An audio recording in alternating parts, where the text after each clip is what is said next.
Long-time listener, first-time caller. Long-time listener, first-time caller. Long-time listener, first-time caller. First-time Caller. First-time caller. After downloading the free Discord app, use the invite link in the description or scan this QR code with your phone to be taken to the Beyond Wednesdays Discord server. First-time listener, long-time caller. There you will see the Modern Comic Mayhem category on the left with the call-in waiting room. Join that call-in waiting room, set up your camera and your mic, and have your questions ready. Call me now!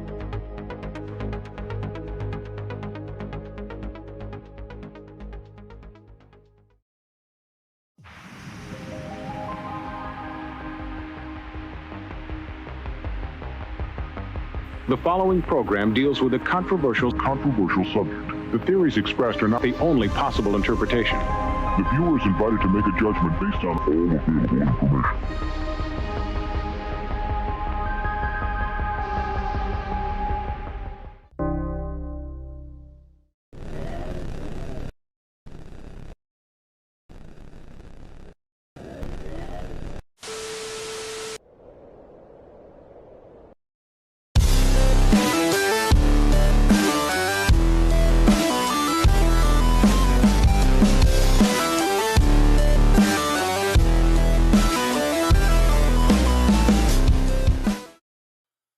Oh, boys and girls and ladies and gentlemen and everybody out there that partook in that epic session. That was a killer. Like that last quarter mile, man. It was a rough one. It was a rough one. But 50 live at the beginning of the show. You guys know how we do. We got Nate the Great and Josh here, and we also have the call-in section. If you guys want to call into the show live, it's very easy. Just join the Discord channel. The link is in the chat. If you're in the live chat, hit that up, go into the call-in section, set it up on your phone. It's free. It's an app. It's easy. Or if you're at your computer, do it on your computer. I don't care. Just call in. Let us know. If you're really butthurt about something, call in. That wasn't meant to anybody, by the way. Don't worry. I'm not talking shit yet. What's up, guys? How you doing? I think Nate's... Brother, how you doing? Nate, dude, I think your hat, for the first time, people can tell it's blue. Oh, yeah? Otherwise, it's just stars flying through it, dude. I saw I think it was like a month ago, and there was some discussion in the chat, like, hey, Nate's hat or, the color or whatever, and I went back and watched it, and I was like, even I can tell. I was like, oh, it's nice and shiny. Something's wrong with the psychedelic colors. Yeah. Ghost Lotus says, Bryan, I must say your musical taste is surprisingly nice work, sir. Well, I would suggest you check out the Spotify playlist that is in the description. Just go sub up to it, man. Did you play Belinda Carlisle again? Oh, dude, bro, we went back today. There was a song in there that I can listen to anytime, feeling any way, and just it makes you realize how important music is as an emotional tool. As a music is so fucking important, man. Music's up there with humor to me. I always say there's that question, if you had to lose either your eyes or your hearing, what it would be. And that would be really tough for me, because I would lean towards hearing because how important music is. But if you want to check it out. It's good shit. Got all. The only thing you won't find on there is much country, but there's some country on there. You do have an eclectic mix. Just listen to it over time. It's nice because it really kind of ranges out to pretty much everyone. Actually, just kind of on the music note, I don't know if you guys have. I think everyone has Amazon Prime, but if you want to watch a really good documentary, I watched Dio, Dreamers Never Die, about 2 or 3 days ago. Old school. Man, it's a great video. I didn't know, like, if you watch like his backstory and how he comes up with like electric elves and elves, and I didn't realize that he was in Black Sabbath. Rainbow? Rainbow. Oh yeah. And the reason he and I think is Richie is it Darkmoor from or I know I'm gonna butcher the name, from Deep Purple, were in Rainbow, and he could have done Since You've Been Gone, but didn't want to have like the pop song, so he left, and then Graham Bonnet came in, and that's when Rainbow really exploded. He met up with Tony Iommi at a bar, and he mentioned that, hey, Ozzy's Ozzy's Ozzy, kind of worn out, we got to move on. Dio slides in, sign the Southern Cross, everything takes off. Then he and then eventually goes on, does his own thing.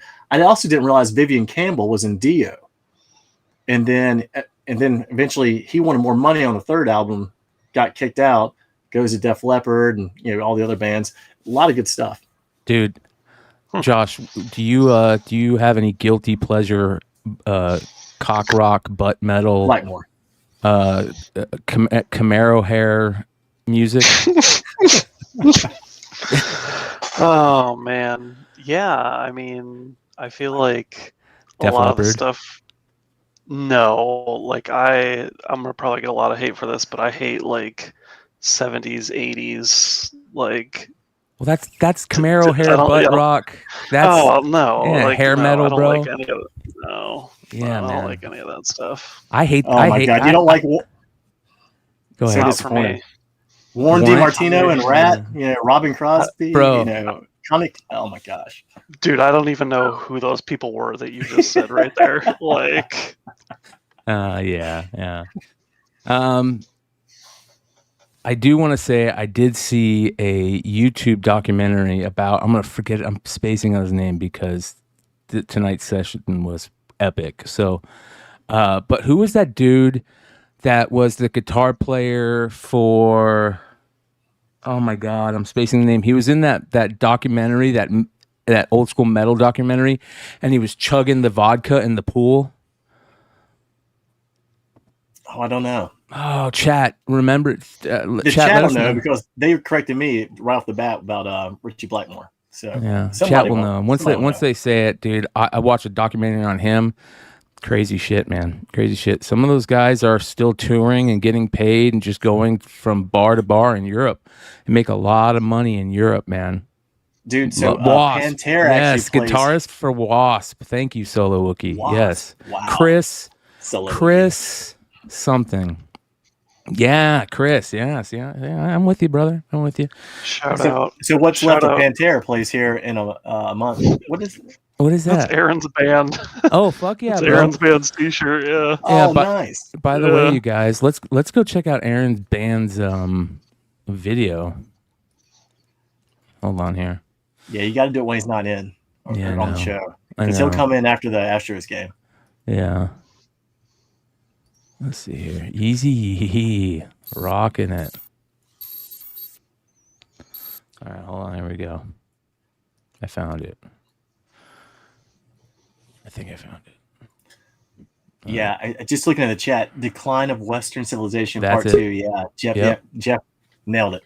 Yeah. Hood. Just in time, brother.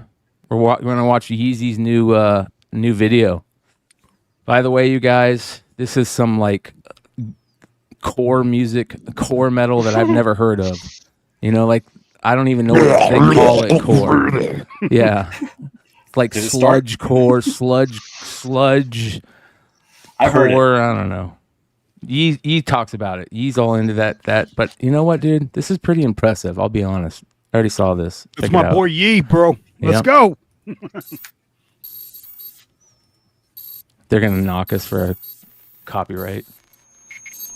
You shoot first and you ask questions later. You just met him. You're fidgeting, man. I'm right about him. I'm always right. It's like when I'm right, I'm right. And when I'm wrong, I could have been right. So I'm still right because I could have been wrong.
Badass right There's you. There you go. Yeah.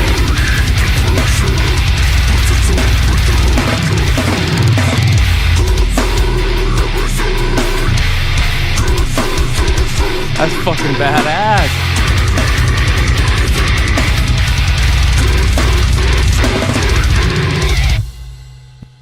I bet you never thought Yee was a fucking killer, right? I bet you never realized that. I've said he was a killer for a while, bro. Boy, Yeezee, it's documented, bro. I've seen him in action, dude. Little fucker always pulls out fucking heat, at the Baltimore Con. Hey, look what I got! I got 10 of these. Look, what did you find? Kiss my ass, bro.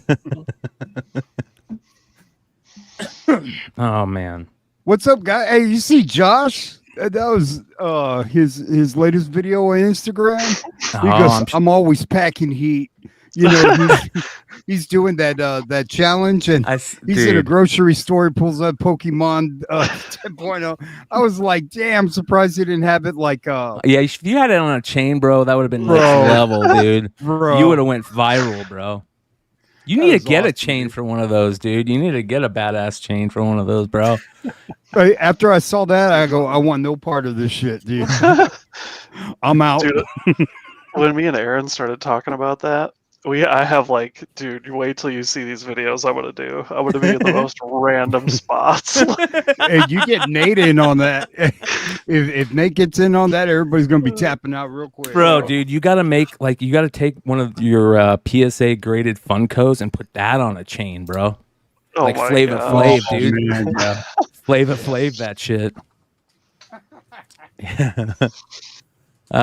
Thank you guys for hanging out. 75 live. Appreciate everybody. Make sure you hit that thumbs up. If you're not subscribed, subscribe. Hood, you are fucking a devil, bro, at Half Price Brooks. I bet you they when you come in, they're like, motherfucker, this guy's gonna not want us to touch his books, and he's gonna buy a bunch of stuff. And bro, look at that. I had never seen this book, bro. I guess I don't know. I'll look it up on eBay and see if there's any. But these Marvel Unlimited, man, they're fucking hard to find. Dude. Why aren't you doing the Ghost Challenge, brother? Yeah,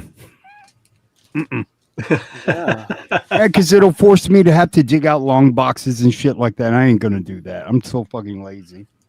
I'll be like, oh, hold on, I'm gonna go get a book, and then I go through long boxes. I found it. Look, I got the book. Look, in your ass. You know, I'm not gonna do that. I'm just like I'm old, bro. I don't.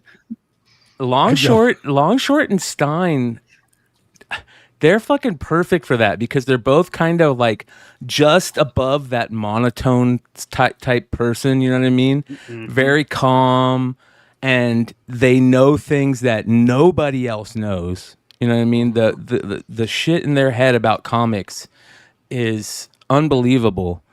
And when Long Short pulled out that fucking creator first of Jeff DeCall, I was like, you mother effer. I want that. I've been trying to find that book for the longest time, and I cannot find it. At TOS, what is it? TOS 101, I think. Yeah, TOS 101. Jesus, man. So it's pretty interesting. How'd that get started? Who started that shit? I think it was Stein. Yeah, was it Stein? Yeah. Stein had the first video that I saw. Bro, and then Long Short replied saying he didn't have the book, but do you have this? And there you go. Yeah, chat. Let us know if you know anybody that was doing that first, because if Stein started that, I'll be pretty proud of that shit. Stein's a killer too, man. Stein's a killer. By the way, you guys, if you want to call in live, there's the link to get in there. Do it. If you guys got any questions or anything. Hey, Chad, you don't have to go to a movie theater in IMAX to enjoy a movie. You got mad at me last week. But you do if it's Oppenheimer. Yeah, but nah. Chad, Does that come out on the 21st? Yeah, it's coming out That's soon. the one I want to see because I made the mistake of going to see The Flash the other day. And I will tell you, saying The Flash is bad is like saying World War II was a little flare-up. It is fucking awful. Ezra Miller, I don't really care for him that much, but watching two of him, it's one of the few movies I was like, I almost walked out. It was horrendous. What did you say, bro? Yeah, I didn't think it was good either. Oh, yeah. I blocked out Ezra Miller. I just went for the Supergirl movie, bro. Now, she was probably her and Michael Keaton only redeeming factors really in the movie. I mean, she's great, and they didn't really have enough of him, and then he was kind of like the old kind of crazy guy a little bit. But bro, like they could have just scrapped like Flash and just did Supergirl and Michael Keaton, dude. Like that would have been a badass. It's hard to take Ron Livingston when he's not in Office Space saying, it's just, I don't know. I mean, how many times do you actually need to watch a superhero eat? Yeah. I don't understand. Like, I don't need to hear about your fucking spaghetti recipe any fucking more either. I mean, it's when I walked out of that movie, the first thing I said to myself was, what the fuck was James Gunn on when he said that this was the best superhero movie ever made? Christ. Multiple people said it too, bro. Multiple people said it. Maybe they're comparing it. Maybe they only saw Captain Marvel. I don't know. It's bad. I enjoyed it. Cool. It wasn't. I don't think it was terrible. It wasn't. It wasn't as good as. Yeah, it wasn't as good as I was hoping and what everybody was saying. The trailer looked really good. Like I had my hopes. I thought it was really going to be. And I love the Flashpoint story and everything. I just and like even the Justice League. Like I like the Zack Snyder, the long cut, but Ezra Miller, he just. The way it starts off when the girl kind of throws the candy bar at him, it just kind of seems like a cheese dick movie right from the start.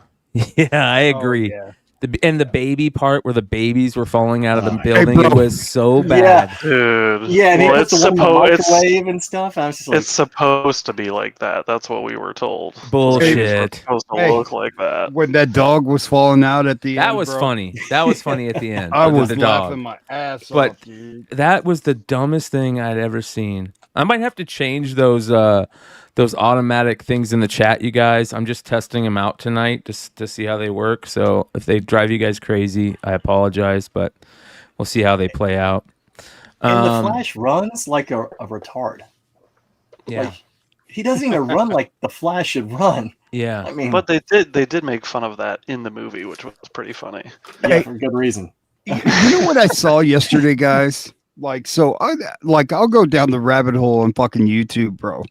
So I'm just going through YouTube and I see like New York ABC affiliate from 1978 March something, right? And I said, I'm going to click on it. I'm going to go back in time. So I start watching the news from 1978, bro. And the motherfucker, I didn't know why it was on there, but motherfucker, they go, Lou Ferrigno shooting scenes for the Hulk in our own backyard, and you see Lou Ferrigno fucking just running as the Hulk, and I go, man, that's cool as shit, dude. That was a great show. But like, I'll get trapped, dude. I'll start watching bullshit like that, and I was just like, bro, what am I doing with my time, dude? Well, my wife said, what are you watching? I'm watching the news from 1978.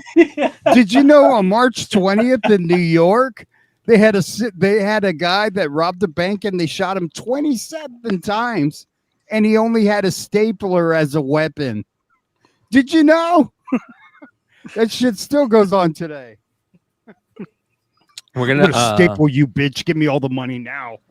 I'm starting to remember this, which is a good thing. So we are going to start off the shit. Well, not start off the show. We're already into the show. We're going to look at comments from last episode.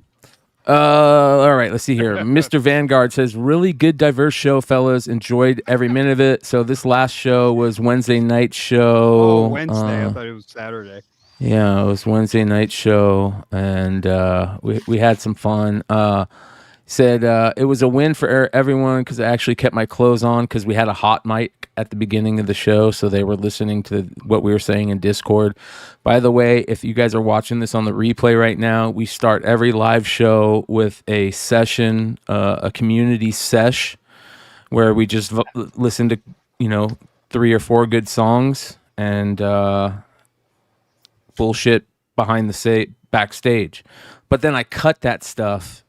So you guys don't see it on the replay. I mean, every once in a while you might catch it on the replay, but for the most part you won't see it. So come hang out live and enjoy the sesh. Mystery Box Giveaway says, Necroco should be a fun character. I think she will be around for a long time, like the MCU's version of Harley Quinn. I hope that character plays out. It's a cool design character, a cool thought. I like the anime, the Sailor Moon vibe. Very new. It's just a cool design. Shout out to Volsey, says, caught the replay, great show. Ferdbird the Nerd says, catching on the rewind, loving it today. Appreciate you, brother. Nate Knack says, come on, dude. Dude. What, dude? Yeah, dude. Dude. Can't listen to a guy talk for more than 30 seconds without getting a migraine. So I replied to him, well, next time, if you're watching live, you can play guess how many times the words like, dude, and bro are said. So guess what, you guys? That starts. Everybody in the live, let us know how many times you're going to hear like, dude, and bro this episode. Hey, dude, starting go now. Suck a dick, bro. I got 2 out of 3. Oh my god, dude! Are you serious? Like you're gonna that's gonna be the basis of your comment? Like you get a migraine? Well, then why are you tuning in? Why are you watching? Yeah. I'm gonna watch. I'm gonna watch Bryan's show so I can get a migraine. Yeah. And then I'm gonna let him have it at the end of the show with the comments because I'm a fucking asshole. Oh, sorry. Dude.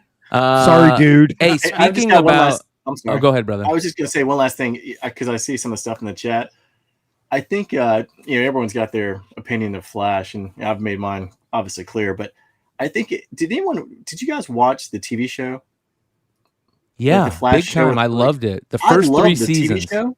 I think the TV show was so good, and when you watch, who they cast as Flash, even like Iris in the movie, I'm like, why not the girl from the TV show? And yeah, Grant Iris Gustin, in the movie, bro. Yeah, I mean the girl in the TV show, she is fabulous, and but the movie, yeah, she's had 1 2 and nope, pass. I think that, so again, I that's one reason I think I thought that the TV guys, they could just transition them into the DCU easy. Did Yeezee get into some drama that we don't know about? Oh man, fucking Yeezee again. Yeah, what happened? I don't know. Well, speaking fucking with my boy, bro. Speaking of Flash, all the fan call outs and all that stuff. Where was it that there was 2 writers that were on a show and then they left that show to go to another show, and they're both shows are about the multiverse? Was it the 2 guys that wrote the Flash? Yeah, they left and they wrote Into the Spider-Verse. Yeah. Okay, so I feel like those guys are writing everything right now because, dude, the talk about Marvel and Deadpool 3 is absolutely crazy. Starting off with now they want to copy DC and do all these stupid fan call-outs, or was DC copying them because they did it in the What If series? I don't know, but we're not only going to get Jennifer Garner, we're going to get as Elektra, we're going to get, did you guys see the new Wolverine suit? Oh, the yellow suit? Yeah. Mm-hmm. What do you think about this? I mean, this is kind of weird. I think you don't need to mess up the suit. I mean, people have been waiting for that yellow suit, and the worst part was which movie was it? It was it was one the deleted scenes from years ago. Where you opened the briefcase. Yeah, but It's like, God, man, love like the Deadpool 3 movie. If you actually gave him the yellow suit like it should be, I saw that and I was like, is that armor or is like he looks like a bumblebee or something? Yeah. No, if he puts that helmet on, I think you'll know who he is. Right? So it's gonna be fucking awesome, bro. So if it's clean. Not only that, I think we're gonna get Magneto. What's his name? The old dude. Oh yeah. Oh, Ian McKellen. Ian McKellen's gonna be Magneto. You know, we're gonna get all these fan call-outs again. Is this gonna be fucking Flash Part 2? Or do you think this is actually gonna have a good storyline? It better be good because everything else is stinking. So Yeah. I think you'll be laughing your ass off more than anything, and then by that time, like, you won't give a shit. You know what I mean? Because it's going to be so over the top, and it's going to be one of those movies where, like, it's funny, and you're going to be having a good time. Everybody's going to be. I'd give Deadpool the benefit of the doubt, just because, you know, they always find some way to make everything humorous. So if they're bringing these guys back, they've got a reason. I mean, because, you know, at some point you would think they would naturally, like they always do. We can't afford to have more than like 2 or 3, and they're all CGI. So, well, he's got to incorporate something. Like, we've actually made some money, so we can actually bring back some of these people from the other movies. How about fucking Channing Tatum as Gambit? That's crazy. Yeah. What the hell? That. Yeah. That's almost like pulling the Nicolas Cage crap. That's exactly what it is, bro. Exactly. Of course, that Kevin Smith story, the first time I ever heard it was the most hysterical shit. Oh, bro, that documentary was amazing. Yeah. But it's like an evening with Kevin Smith. When I first heard Kevin talk about when he wrote Superman, where they gave him the opportunity to write Superman, and how he went to, I forgot the producer's name. Do you remember Barbara Streisand's hairdresser that became a producer? No. And so he goes to his Wayne Manor, as he called it, and he was laying down on the couch, and he wanted Kevin Smith to read him the script. So he looked up and he goes, "Okay, go." Like he had like an imaginary movie screen, and he goes, before he goes over there, one of the guys said, "Well, you're gonna have to go over there and read it to him." And he goes, "What am I supposed to do? Go fucking tuck him into bed too?" But he reads it to him, and he goes, "You have to have at the end of it, you know, you have to have a spider come out." And sure enough, they showed he was fighting that big ass spider in the Flash when they're doing the different universes. Yeah. Oh, and he goes, "Why a spider?" He goes, "Do you know they're the most powerful insect on Earth," or some bullshit like that? And he just had random things. He goes, "I don't want him to be able to fly. I don't want him to have a cape because the suit looks all faggoty." And he goes, "Yeah, dude. So if you have a chance, Brian, like on YouTube, it's called An Evening with Kevin Smith, and it predates that documentary about Who Killed Superman Lives." And it was like he tells it in detail about how he was offered to write the script because he read it and he said it sucked, and they kept inviting him back over and say, "Hey, tell this guy what you thought of the Superman script." And he goes, "Oh man, fucking sucks. It sucks." And they keep calling him back for about 5 or 6 weeks, and they're just amazed that Kevin Smith is saying their movie sucks, right? And so they give him a chance to write it, and the rest is history. You know, they brought in, of course, Tim Burton, and so then they dismissed Kevin Smith. You know, they paid him and said, "Thanks, we're going to go in this direction." But it was hysterical, the bullshit that he had to go and read the script to the producer, but they did have some cool things, like the whole thing about Brainiac flying through space in that massive ship that was a skull. That was so cool, bro. Yeah. And those were all in the conceptual art in the documentary about the Brainiac deal. Is just like so fucking over the top Tim Burton. You know what I mean? But you never know. It was the 90s. You know, could they have pulled it off? I mean, I think we'd be probably thinking about it the same way we think about the Batman movies and part 2 with the Penguin and how Danny DeVito did. It's just, it is what it is. I just, you know, because in the comics, Superman had long hair and everybody forgets about that, right? In the 90s, he had that thing. And so when you look at Cage, oh man, this looks fucking stupid. Well, that's the way they drew him in the comics, you know? Yeah. Yeah. I was looking through comics the other day of those issues. Yeah. So who was it? Dan Jurgens, the one who like Jurgens. Yeah, put long hair on him. Yeah, but I don't know if the suit looks like that. Is that an actual picture or is that digitally put on there? Did you? There's a clip of Nick Cage trying on the suit that he was going to wear in that movie. Yeah. That's a really cool little clip. Yeah. From the documentary? Yeah. The suit looked really cool, interesting, man. It was like very, very cool. But yeah, that was just all those little fan moments. So, and I think that's unfortunately what Deadpool is going to be, just nothing but fan moments. And I don't want that. I mean, I definitely want X-23, so I'm cool with that. You know, are they bringing back Domino for Deadpool 3? I don't know. I haven't seen anything yet. I hope so. I don't think so. I thought I heard her. Yeah. I thought she said that she wasn't coming back. That's Damn. bullshit, dude. Yeah, she's coming back and she's gonna. Domino like was it. awesome. She was great. She was really good as Domino. She was good in the Joker, but like she was perfect. Like her and Ryan Reynolds is like together. They're a great team. Yeah, she looked good Peter, as Domino too. She did. She looked better than Domino. Yeah. Speaking of Domino, there's some cool Domino covers for the X-Force stuff. I love finding those. Yeah. Man, there's a ghost out there, that vampire one, where X-23. Yeah. Yes, sir. Have you seen the new Moon Knight stuff that's coming out? Mm-mm. So they're bringing back the Black Spectre into comics, and it looks pretty dope. Check that out.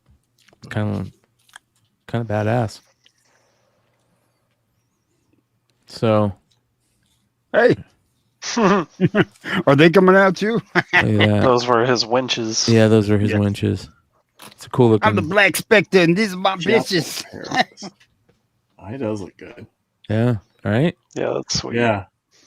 Good art. So, you know, one of the things we were talking about the other day, I think it might have been on the Hot 10. Shout out to Stein. Somebody in the comments said something about, like, one of the books that we had on there.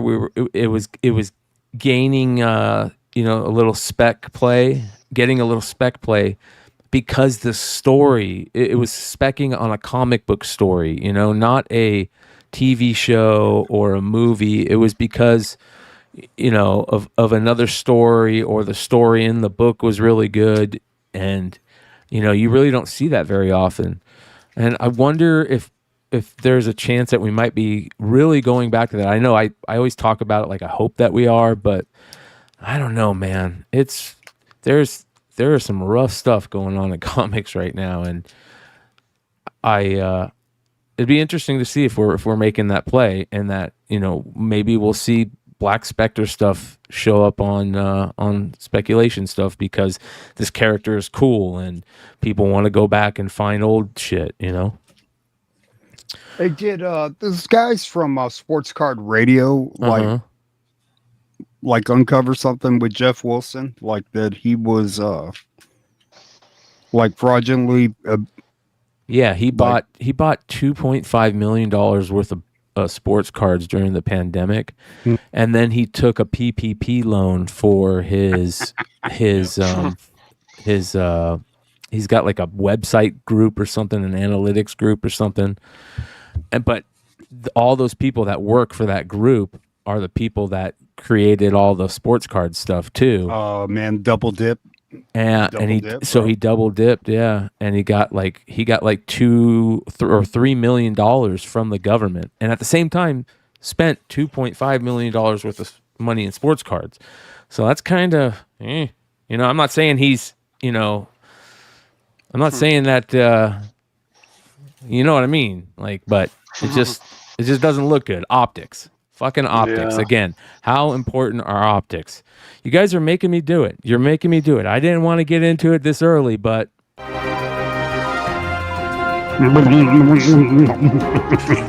Drama!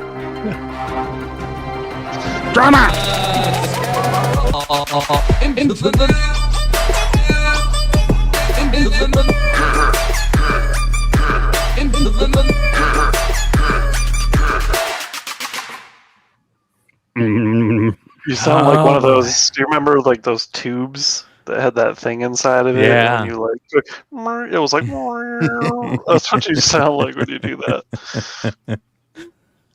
Shout out to Killer Keemstar. I heard him do the Rickroll song today. It was pretty interesting. All right. Speaking of optics, man, there have just been some terrible optics again in comics. And, I sometimes, I know there's a lot of people out there that think Drama Alert is like a monstrosity. But again, you guys, this is comedy to me. I'm going to hear the drama anyways, and so is everybody else. So why not make fun of it, right? If you don't want to be on Drama Alert, don't have your fucking optics be fucking terrible. It's not that hard. Don't do stupid shit. And I feel like that the optics just keep on rocking and rolling. Have you guys heard about the recent anger because the opening credits in last week's episode of whatever that show is, a Marvel show, Secret Invasion? There you go. Thank you. Cannabis. Used AI art. All right? Oh my god. Yeah, it used AI art. And it looks fucking terrible. That looks so bad. That looks so bad, dude. So everybody's talking about AI art, right? Optics. And then I get somebody that sends me this. And oh boy, the floodgates open. The anger starts. People find out that this retailer made an AI art cover. Did you guys see this? Did you guys hear about this? Nope. Wow. No. Not this one. Yeah. And they went after him. They went after him pretty hard. So How much dare so. you make a pretty girl. So much so that he had to go on IG and apologize. I, unbeknownst, disrespected and hurt other people that I know and love who work tirelessly to put their love into their craft every single day. And even though I did not know, it doesn't matter. It doesn't matter. You expect better, you deserve better, and I should always be better, in my personal opinion. You do. I saw something and I thought it was dope, and I wanted to bring it to you because you legends deserve the best, but not that way. Not that way, legend. This was one of the funniest things I've ever seen, you guys. Absolutely hilarious. I've become a fan of this guy just because of how stoned hippie he is, bro. This dude is on another level. This dude's DMT every day, bro. I'm telling you. Listen to how, like, this dude's got no problems in the world, right? It's all love with this dude. So this guy is a retailer, right? Let's go take a look. take a look at some of the books he's put out, so you guys can see. Very he's a very big whatnot guy, and man, like, you know, this is what I did. I went back and I looked at his stuff, and I really liked how he did that. He was next level hippie in that, dude, and I got respect for that. But I looked at some of this stuff and I'm like, what is going on in comics, right? I don't understand how you can just like do this anymore where the books that you're making, there's nothing in the middle, and then you're just copying every other homage that's ever been done. It's been homaged 1,000 times. You know what I mean? What are we doing here, you guys? That's a crack horror, bro. What is going on? Yikes.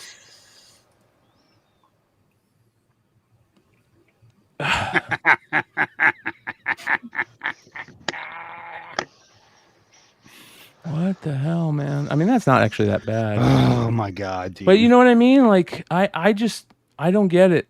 I don't get it, man. And he had a beautiful image. He should be apologizing for those covers, man. Yes, not this one. Jesus, holy cow, bro. That came out great. The other ones he should be apologizing for. Yeah, bro. Man. Like, gee, what are you doing? What are you doing, dude? So, that came out great. There were, yeah. People were out for blood with this dude, man. They were out. I don't know, dude. I do not know, man.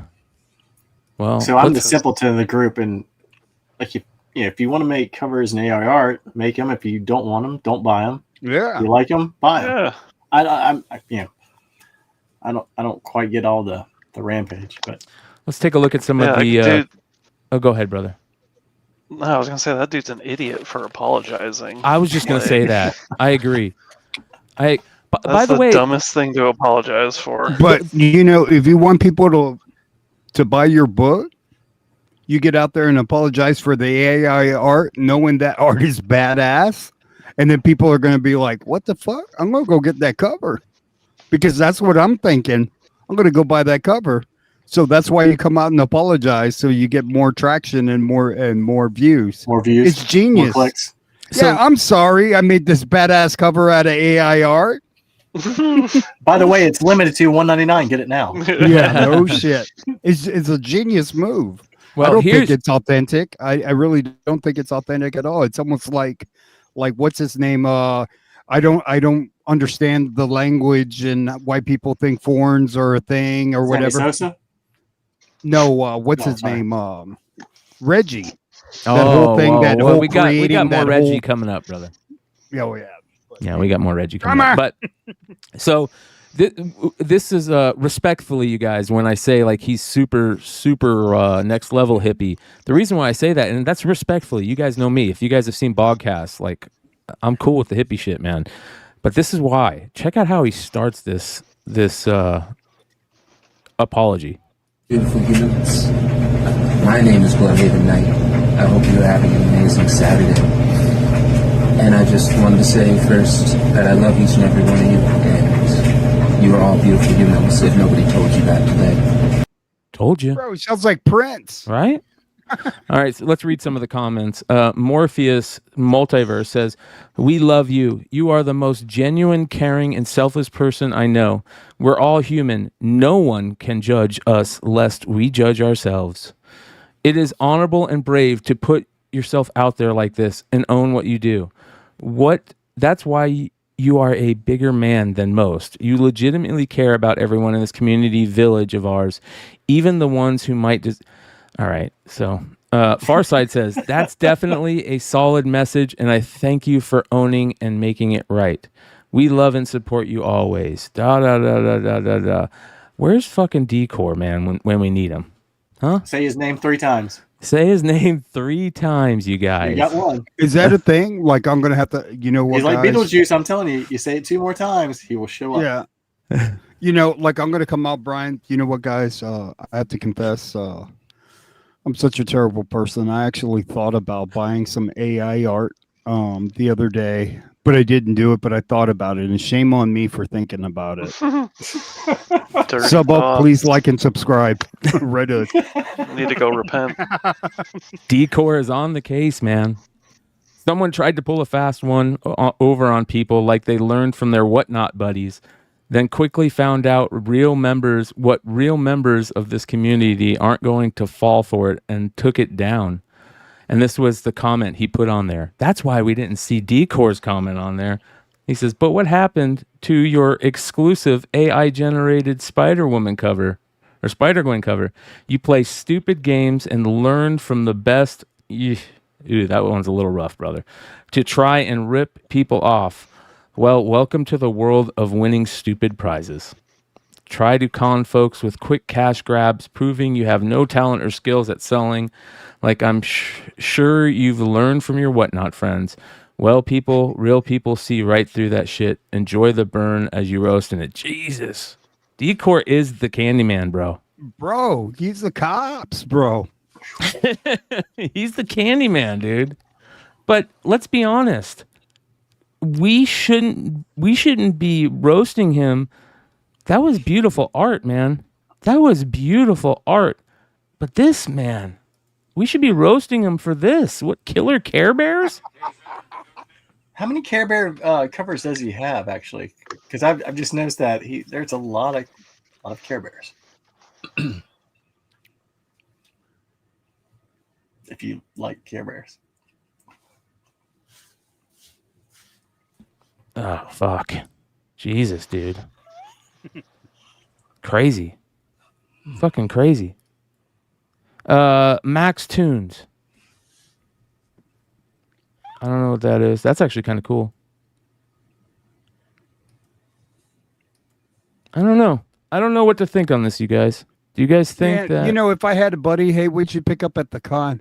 Hey, bro, I picked up an exclusive Care Bears. I'd be like, he wouldn't be my friend anymore, bro. Well, I gave Bloodhaven Night Comics a follow because, you know, all the peace and love stuff, but I also gave him a follow because, man. I'm gonna go look for that cover, bro. Right? It reminds me a little bit of the Power Girl cover that came out. I know it's not AI art, or the Power Girl cover that came out, like, what was it, about a month or so ago? Like, it was really pretty. It wasn't AI art, I don't believe, but I don't know. When I see both of them, I just kind of put them in the same. You know who this looks like, bro? Genre. This looks like Nakayama, bro. That's who it looks like, dude. Good job. Can you do me one of the Baroness, bro? And I'll give you a follow. Go do a Baroness one, dude. That'd be badass. What if this isn't AI art?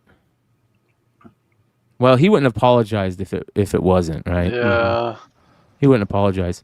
But this brings up a very interesting question, okay? And somebody in the chat just right at the same time, man, synchronicity follows me. AI art is becoming like next level stuff. And it's getting to the point where I think it might be so good that artists are going to start being accused of AI art. And I don't think they're going to be doing, you know what I mean? Like, there's going to be artists out there that are going to get accused of it, and they're not going to be, if that makes sense, they're not going to be actually be doing AI art, I feel like. And somebody in the chat did say Will Jack. Did you guys see Will Jack's new Starfire cover? I haven't. Let me show you this. I keep thinking when you say Will Jack, I'm thinking about the Autobot. No, this is the guy that did the amazing. That's what I was talking about right there. Yeah. Yeah. The Power Girl. Yeah. That's what I was putting them Sorry, in the same. I was stoned and dealing with something. What? When did that happen? Yeah. Look at this. Yeah. Mama. It's amazing, but that's what I mean. It has that look in the face, right? Yeah, he should probably come out and apologize right now. If you want to sell more, I think they're sold out. So. Oh man! But Because here's the those thing: Power Girls sold out pretty quickly. Here's the thing: this guy draws. You know what I mean? We've seen this guy draw very well. He did that as a commission. Jesus Christ! Look at that, dude. I mean, this guy's an amazing artist. My God. So that's what I mean, that we're going to start, there's going to be a lot of people that are going to get called out for stuff that aren't necessarily using AI. They could be using, CG to kind of like make things look a certain way, but they actually do the preliminary art, sketch it out. Yeah. Art Germ is another one, man. I don't know much about Art Germ, but his covers, once you see one, you kind of see them all, like he's good, but after seeing some of this stuff, I was always like, is he just AI art? I just don't know enough about him. Yeah. Lewis, shout out to Lewis Olivo. He says Starfire is not white, needs more melanin. Well, it needs more orange, because Starfire is orange, right? I was so mad when they announced for Teen Titans the show that it wasn't going to be an orange, like the skin of the Starfire wasn't going to be orange, and she wasn't going to be just beautiful orange alien. And it wasn't, and I went and watched that first season, and I was fucking blown away by how good that chick was as an actress. She stole that first season of Teen Titans. I love that show. Oh, bro, that show was so good, and she was so good in those first couple of seasons. And it's really amazing how things can change if something is good, right? And the reason why is because I was always that person that loved the fact that Nightwing wasn't with Oracle and he was banging Starfire. You know what I mean? So I was hoping we were going to get like super crazy Starfire like this. Boy, was I wrong. I'm glad that they did that show. If you guys haven't seen Teen Titans, by the way, you're missing out. It's a good show. Just one thing.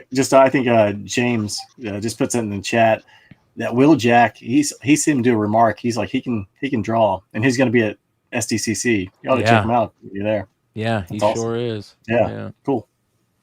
With was it with Unknown Comics? Who's he going to be there with? I don't know.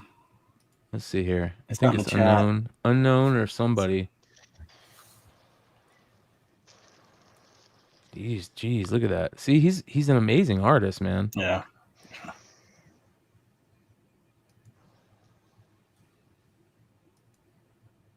Wow.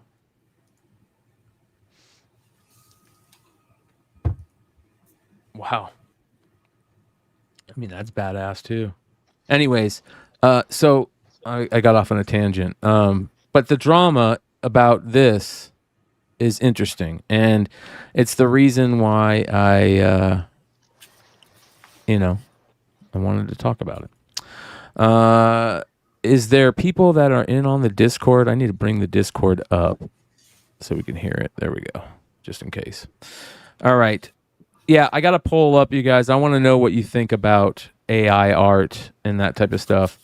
The problem is, the optics probably weren't good because of the tone. There's been a big tone turn with AI art. People, I think, were a little bit more happy about it 6 months ago. And now, man, it's like pitchforks. People are pissed. People don't want artists to even be fucking around with that anymore. So, all right, I got more, you guys. Don't worry, I got more. Again, if you don't want to be on Comic Book Drama Alert. Who was that one artist that I thought we talked about this one artist that had published some covers using AI art. Uh-huh. And like nobody ever called him out on it. Like people didn't even know. Yes. It was recently, wasn't it? I think it was recently. That wasn't too long ago. Yeah. I think it was probably recently. But all right. Next, I want to talk about an ongoing story that we've been talking about for weeks. That being the Hotshot Comics. Jesus, man. Shout out to Chris, Bronze Age Nerd, just destroying these guys. He's got a little show. He's doing a deep dive into them, and I suggest you go check out his stuff. CGC's involved now, and there's some pretty shocking claims going on out there. Again, I'd love to know if anybody in the chat that got scammed from this guy, let us know. It's very interesting to hear. Like I said, we're going to hear more and more about this stuff. There was a presser not too long ago that was getting in trouble for not sending out books. We hear about it in the card market all the time. These guys getting PSA submission, group submissions going. And, not only do you never see your cards again, you never see your money again. So you're out both. It's scary out there. And it goes, here's the other thing. How many people are sending out books to get pressed by pressers and comics nowadays? And then I want to know how many of those people that are sending books out, to other states, to pressers, know the people that are pressing their book. You know what I mean? Yeah. So, Manny the Comic Collector says Hotshot lied big time, and Bronze Age Nerd video exposed that lie. Yeah. I mean, CGC is going after him pretty big. We're going to hopefully hear more about that soon, but this was on the boards, obviously. This was about 2 weeks ago, I think. Effective immediately, the membership accounts for Hotshot Comics, Asheville Comics, Douglas Segalis, collectively Hotshot Comics, has been terminated by CGC. If you have submitted comics to CGC through Hotshot Comics, or if you have purchased pre-sales of CGC graded books from Hotshot Comics, and you believe those books are currently at CGC, please contact our customer service team. You will be asked to fill out a form and provide purchase/submission documentation. Since CGC was not a party to any transaction between individual collectors and Hotshot Comics, we cannot promise or guarantee any particular result. However, we will try to work with you and with Hotshot Comics to resolve your situation as best we can. CGC will not charge collectors for any books submitted or pre-purchased through Hotshot Comics. If you can show that you are out of pocket, we will not charge shipping for shipping either. Please understand that we can only help to the extent that particular books are in our possession, i.e. actually submitted to CGC in the first place, because a lot of books you didn't even submit. So, but this got really crazy for a while there. If you guys remember, where like CGC was refusing to work with them at some point, even work with Hotshot Comics anymore. There was a lot of interesting stuff going on, and then shout out to Bronze Age Chris over at Bronze Age Nerd. He's just been destroying that stuff. It's very interesting, man. Very interesting.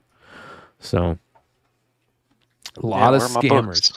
Yeah, exactly. A lot of scammers out there scamming the scamming. Is Hotshot pressing books? I don't know if they're pressing. I think they were. That's a great question. Shout out to Emon Tony. He says, I'm the one with 20 plus books at Hotshots. I've emailed them and still I haven't heard back from them. I've emailed them every day for the last 10 days. Maybe their inbox is filled and it takes them time to go through all the emails. I just emailed them again. If someone has a better email, let me know. And Tony is a part of our community, man. He's been in the chat and watching shows for years. This is a bummer. I'd love to if he's happened to be watching right now, if he's heard anything yet. This is just craziness. Yeah, no, I emailed Hotshot a long time ago asking where my books were, and they just got all like snotty with me. And oh yeah, like, how many books do I you was have like, there? who the fuck are you talking to right now? Like, you've had my books for like a year and a half, and you know they always just said, well, I don't know, we can't tell you anything. And I'm like, can't you just look up your CGC order number and tell me what part of the process they're in? And they're like, nope, we can't tell you anything. I'm like, okay. Sounds like tops. How many books do you have with them? I only pre-ordered 3 books, so I what mean, books it was were only they? like this is how long it's been. Because I feel like I may have pre-ordered books too, because there's books I haven't gotten. You know, I pre-ordered 3 Black Panther. What was it? Was it number 3? The second print? Yeah, the second print. So I mean, that book's been out. The CGC, like the 9/8, the pre-order. Yeah, it was 3 CGC 9/8, and obviously I never got them, and I emailed CGC, and I haven't heard back from them either. So I'm gonna have to send them another email. So yeah, damn, dude, that sucks. That really sucks. That's a bummer. That's a bummer that shit happens, but. Fucking pussies, dude. Yeah, because then I made that post where I called them out on it, and Hotshot Comics blocked me on Instagram. Oh, yeah, and I was dude. like, I'm forgetting all about all that. right, like, yeah, they blocked me. Man, there's a lot of people that they fucked with. A lot of people. That's the other thing. Again, I start the drama alert off every time. Like, if just don't do shady things. Don't do shady things. There is some shady stuff going on out there, and it sucks. Just don't do it. And here's the other thing. Karma always comes back to get somebody. Always, you guys. I know I might be a stoner dude, but I believe in karma so much, and comic book karma is definitely real. Definitely real. Karma in life is real. Yeah. Yep. Outside comics. What comes around goes around. Yeah. Mm-hmm. That's right, Nate. You better watch your back, bro. It's a lot to be impossible. Yeah. Yeah. Well, Josh, I think that it's pretty interesting, man, that he not only blocked you, but you haven't heard anything. Is there any chance that your books can be at CGC? I would hope. I mean, I hope so. But like I said, if not, I mean, it was only like a little over $100. So it's not like some people who have like a ton of books, thankfully it was just 3 for me, and it's like a $10 book anyways in a CGC 9/8 now, so I don't really care. Yeah. Well, I know something you do really care about. Oh boy. Oh boy. Oh boy. We're putting Josh on the spot. Putting him out on Front Street. We're putting this guy out on Front Street for sure. Man, this Hotkey Comics, dude. You did something to piss him off? Was there a seminar that nobody showed up for? Maybe. What is this? Hold on. Let me start this. What the hell? Why won't it? The little button is right by the. Do you see that? Do you see that? I see it. What the hell, bro? That's funny. I can't get the sound to work. So we'll just have to explain it. So this guy, I think that I feel like he's kind of been in the foreign game for a little bit, right? I've known we've talked about him for foreign stuff in the past, not like bad stuff, but he's been a foreign guy. The foreign collecting community is not it's not super small, but it's small enough to where you're going to know most people that are big into foreign comics, foreign collecting, especially if you're on social media, right? Yes. You guys kind of Control Plus. I was about to say I saw Creed's comment. I just started dying laughing. Is that what it is? Control Plus. Control. Sorry. What is that? Control Plus. What is that? I don't know. Hit Control Plus, the plus sign. No, I don't want to. Control and anyway. Control and. Don't worry about it. No, don't worry. You're good. Yeah, that shit don't work. But anyways, that's so funny. How see if you can unmute it now. Put the little finger there. Do it. There you go. There you go. Oh my god.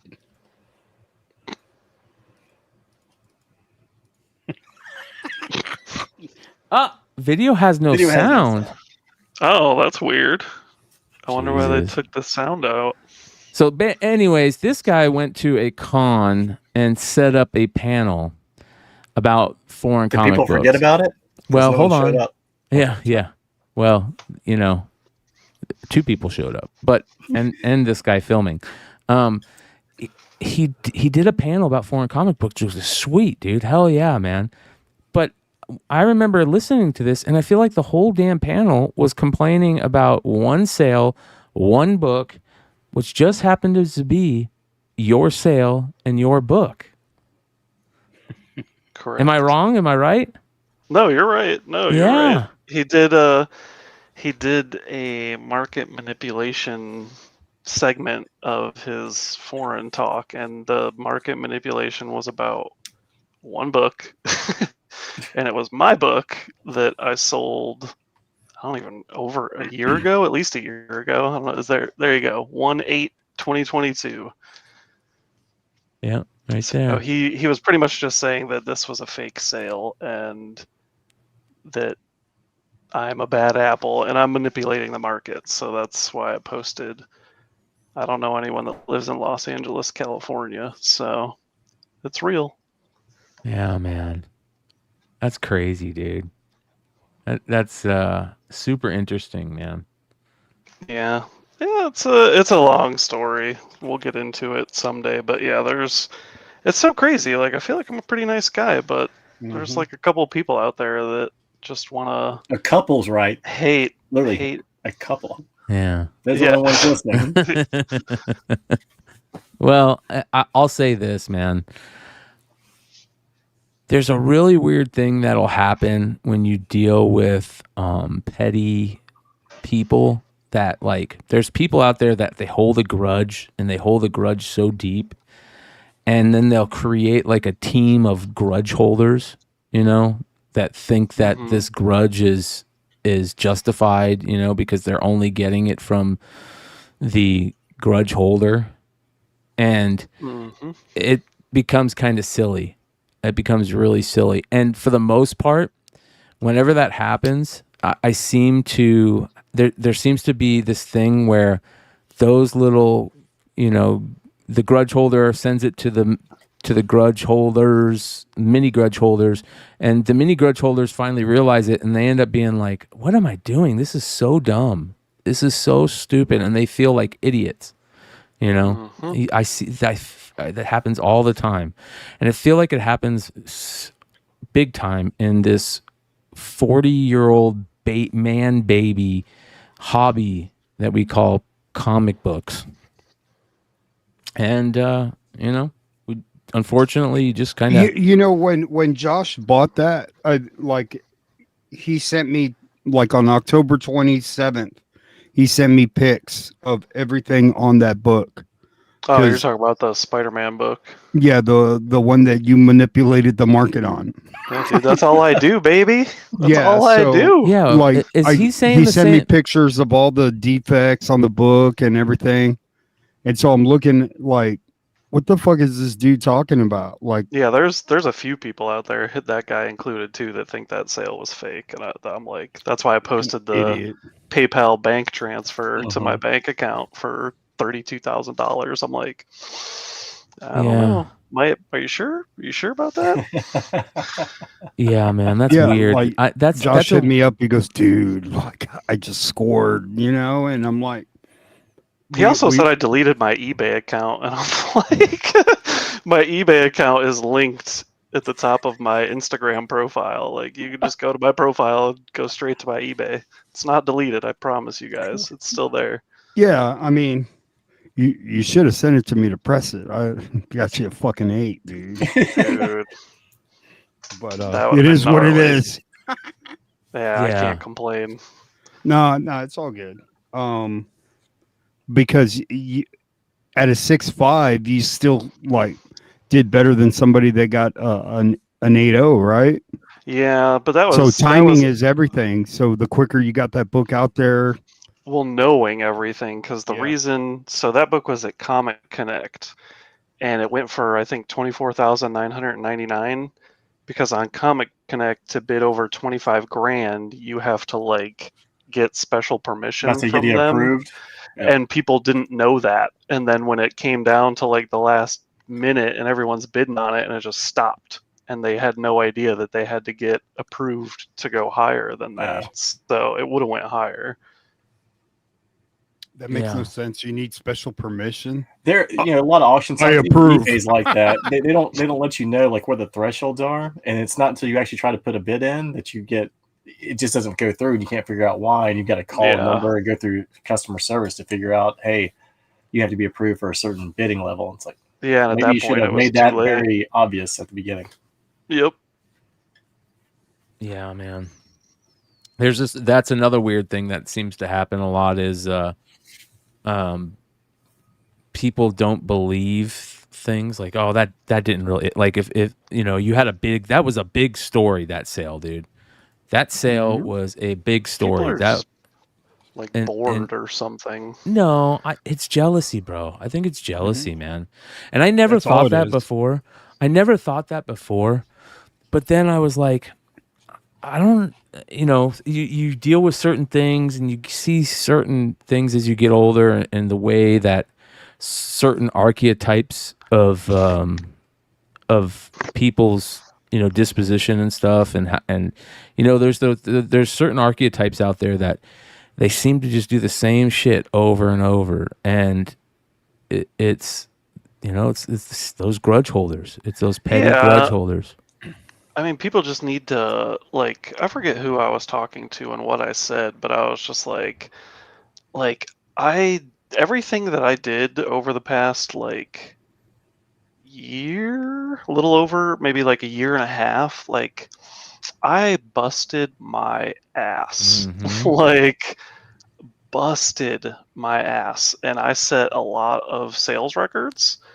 And I sold a lot of big books, and like everyone else is just too worried about what I'm trying to do and like discredit that. But I'm like, I think it was you that I was talking to, and I was like, it's like playing a totally different ball game than all these other people are playing, because they should be worried about what they're doing, not what I'm doing. Like, bro. Dude, I'm going to tell you something right now that this is so crazy. So many people in this industry that are good at selling comics, that make money, that have a thriving business, they're the same way. They hustle, they work their ass off. If they feel like something's a problem, they pivot to something that's not a problem, right? And I've that's what successful people do. And what I mean by pivot is multiple things, whether it's not worrying about it anymore, or worrying about it just enough to where, it doesn't affect anything. But at the same time, pivoting on to something like, if you're dealing with a business partner that, is just not worth dealing with, or isn't learning from stuff, sometimes you have to just get out of that. And that's in order to be successful. If you're dealing with, people that you're friends with that just constantly hold you down, you got to pivot to get out of that. If you're dealing with your business not making enough money selling this, you got to pivot and start selling that, And there's so many people out there that are successful that know how to pivot and just work their ass off, man. They figure it out, work their ass off. Don't worry about the bullshit. You know what a perfect example of this is? This is a perfect example. I'm hearing through the grapevine that whatnot is just, they're losing so many people, and so many of the people that really worked hard for them, that they didn't show any love to, pivoted, right? And started selling on IG, and started selling on YouTube, and started selling on eBay Live, and they're killing it. And one perfect example is this, and I haven't talked to him, and I haven't talked to Rage in probably maybe a month, because the guy's been working so hard. I see him on IG going to Michigan to sell this crazy collection, working his ass off, right? You know where you don't see him all the time anymore? You don't see his ass on Whatnot anymore. You know what I mean? And there's a reason for that. And from what I hear, they are not happy about that, dude. They are not happy about that. But you have to learn to pivot. Whatnot, man. They're and it's what I'm hearing. Again, this is, I don't know if it's true. It's just what I hear. You know, that's happening a lot. I think that we're actually seeing the falter of that company. You know what I mean? Because of so many people just that were such a big part of it that are not going to be a part of it in a year. You know what I mean? And that's interesting to me. That's very interesting to me. But speaking of Whatnot, go ahead, Yee.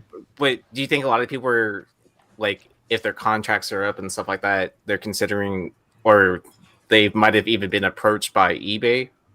I think there's a lot of people that didn't get offered a contract, that wanted a contract, that are more successful now, and they're like just bailing. You know what I mean? And they just use Whatnot for advertisement now. You know, they got 10,000 followers on there. They just jump on there for a giveaway train for 10 minutes. Say, hey, follow me on all my link in bios to see where else I'm selling. And then on their other things, their IGs, their Twitters, their YouTubes, their Facebooks, they're selling comics. They're figuring out ways to sell comics and, you know, spread the love. It's just, it's not work. You know, it's not worth it for them to go and do it on Whatnot anymore. Either they feel slighted or they feel like, you know, the algorithm.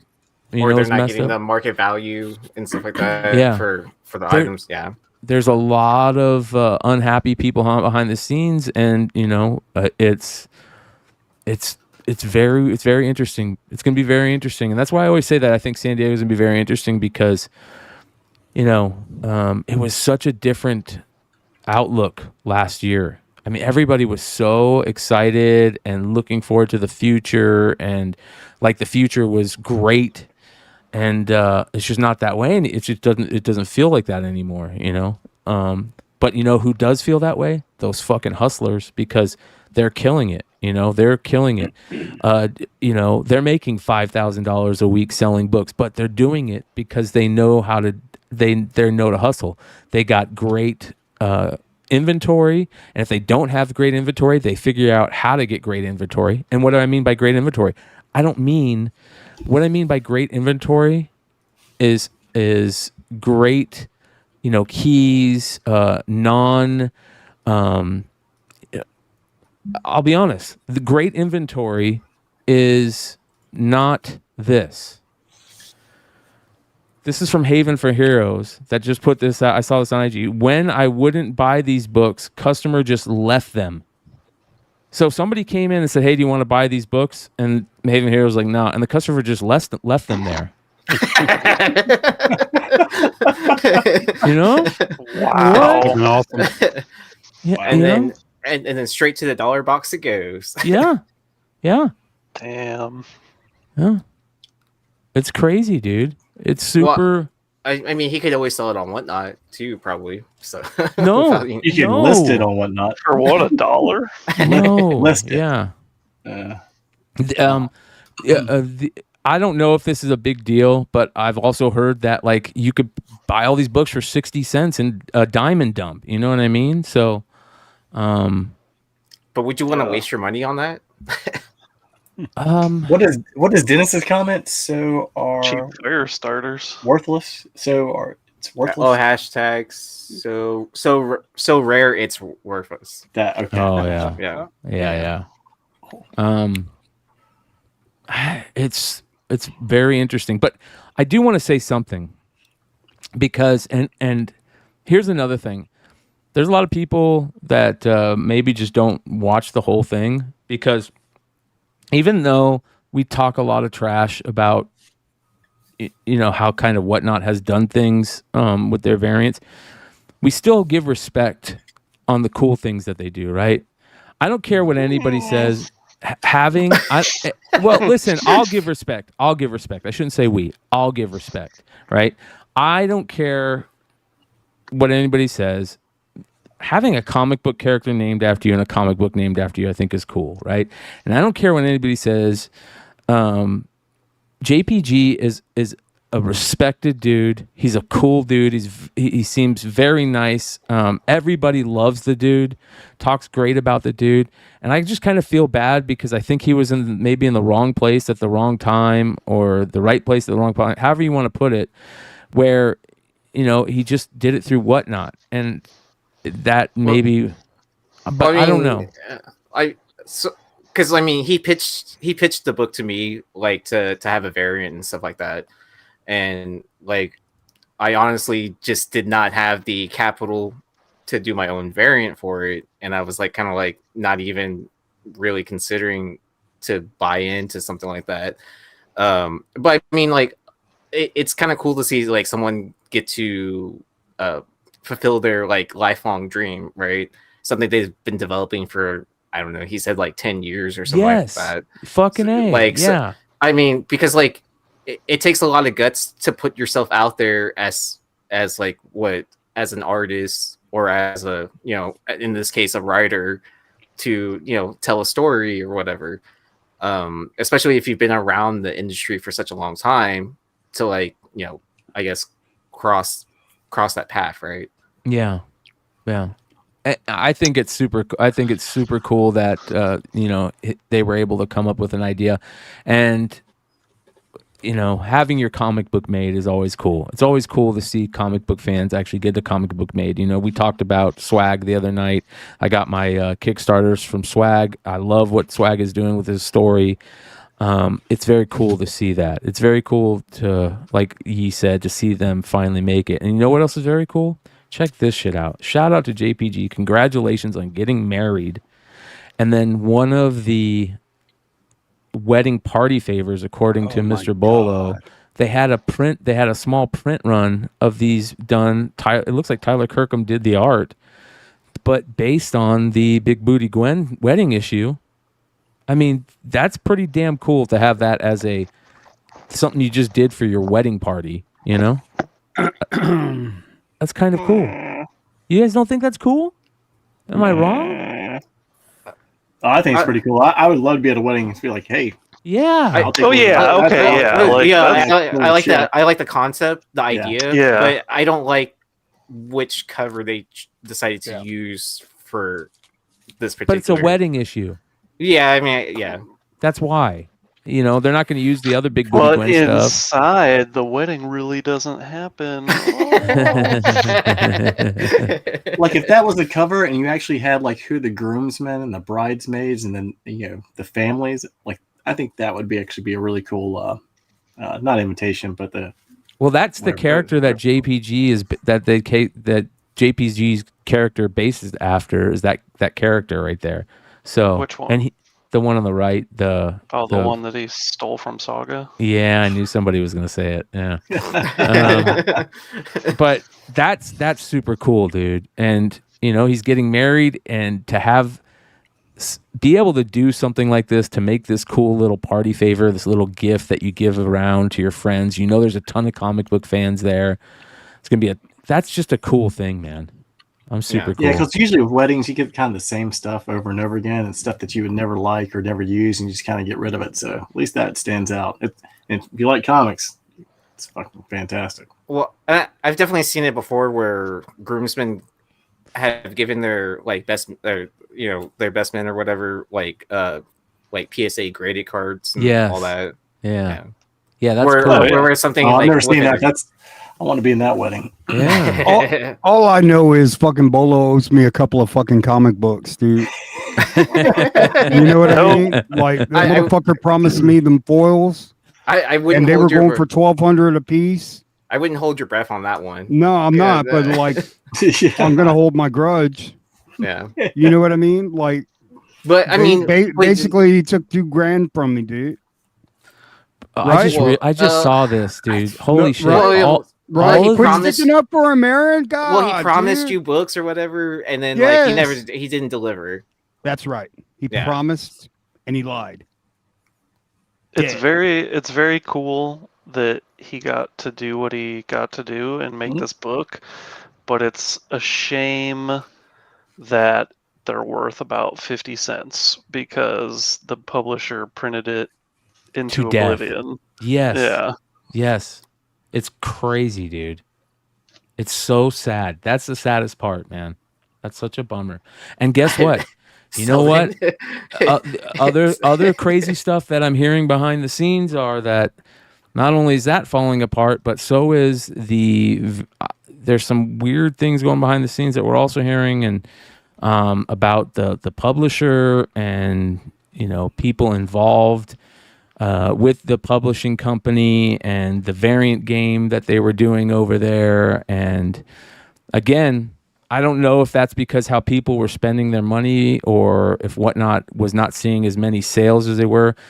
But I would be very interested to know, honestly, like if their sales have really dropped. Because I know there are still people making good money on there. I know Wanted Comics is killing it over there. That dude kills it. But I mean, we have 4 sellers right here that have been on Whatnot or approved sellers, right?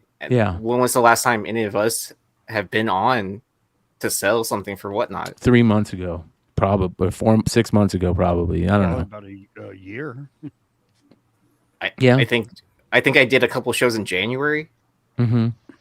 Yeah. I did. I think I did one show last August so that I could get 1,000 sales, and then I was done.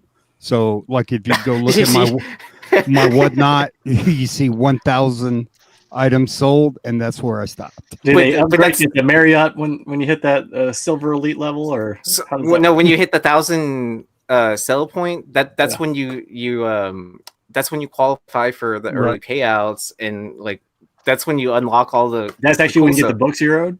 Well, that was all bullshit because we know that there was a whole bunch of people that got early payouts without having to sell 1,000 books, and come to find out, there was no such thing as contracts, which there was. Yeah. Right. Yeah. So it was just lie after fucking lie after fucking lie.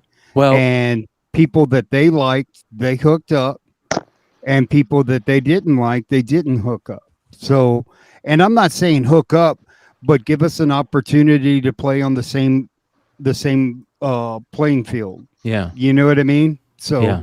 Well, what's very interesting right now is the fact that there was a big hullabaloo over the last couple of days about some comments on the fact that Whatnot is a great app, which we've all said as a tool, but there are some areas of Whatnot that are just have been ran and put together, and the teams that are running them did some really fucked up stuff, and there's some real fuckery going on, i.e. in the card. We know the card game, but the card game, you guys, it's worse than you guys think. I'll just put it that way. It is worse than you guys think. It's worse than we've talked about, the fuckery that's going on the card side of Whatnot. The shoe side. Like how? We're still in the drama segment, dude. You can say it. Well, it's not like you're listing out certain sellers or anything like that. Yeah. As well. So I mean, yeah, I think it would be safe to say at least kind of what is going on, versus because you're not calling out anyone in particular. Yeah. Well, hearing a lot of stuff about people not getting hits, right? Not getting their hits that they would have gotten in a break. Well, yeah, I mean, we've seen that example as well, too, right? Where that 1/1 Tua got pulled, and then the card got lost or whatever, and then the buyer was still buying from that person, and they bought a mystery pack, and they ended up getting back that card that was missing. So. Well, but rampant, like super rampant, right? Like people that are known to do it multiple times over and over that are getting unbanned or not getting banned, just crazy stuff. But here's the reason why we're hearing these things, right? Because a lot of this got put together and this weird cronyism kind of thing happened where it got real cliquish and everybody was just hiring their friends, right? Well, a lot of these people are either leaving the company, getting fired, or finding greener pastures because they're tired of getting treated like crap or whatever. And when that happens, and there's a lot of them, and when all those people are like, they're just comic collectors that started their business 3 years ago and haven't really been in the industry, and the getting was good and now the getting isn't as good, type thing, and they don't know how to pivot, or they want to talk about it. Mm-hmm. And it's happening more and more, and these people are leaving the company and they're talking about it, and there's rumblings all the time of, oh, this person's gone now and he's saying this person's gone now and he's saying this. It feels like a behind the music. Yes. Like it feels like Yes. Quiet Riot. Like, it started here and they hit it straight up, and then you're coming straight down, and all of a sudden all the shit's coming out, and then they never get back. Yeah. But at the same time, there's always these weird questions. There's some real weird questions, because some of the things that are said are pretty outlandish. Like to where, like, if you first hear it, you're kind of like, I don't know about that one. I don't believe that one. But then somebody else will say it, that's credible, didn't know this person or something. It's very weird. Where they had the same story, corroborating stories, yeah. Yeah. And again, the collectibles game is very, I'm not going to say it's young, but it kind of like it died, for a real long time there. Yeah. And then, from 2000 to 2015. Yeah. Something like that. It was dead. The collectibles were dead. And then,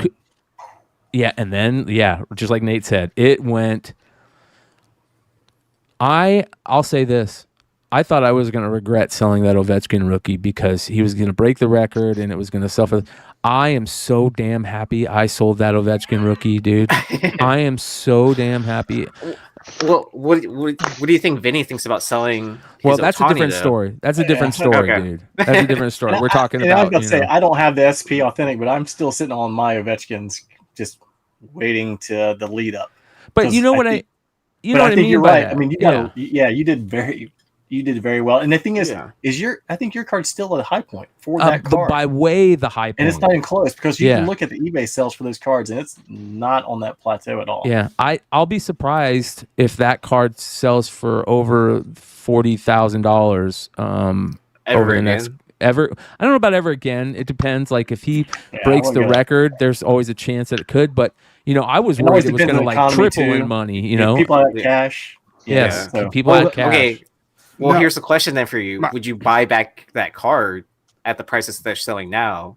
Yes. Okay. Yes. That's the answer. Yes. Yes. If Ohtani gets traded to the Dodgers, bro, that card will go nuclear. Yeah, we're going to talk about sports here in a little bit in LED. LED Cruz, bro. Yes, Joe, we did see it. It was incredible. Man, but my God. What I'm getting at by talking about that is that the collectibles market went so crazy and people made so much money in it.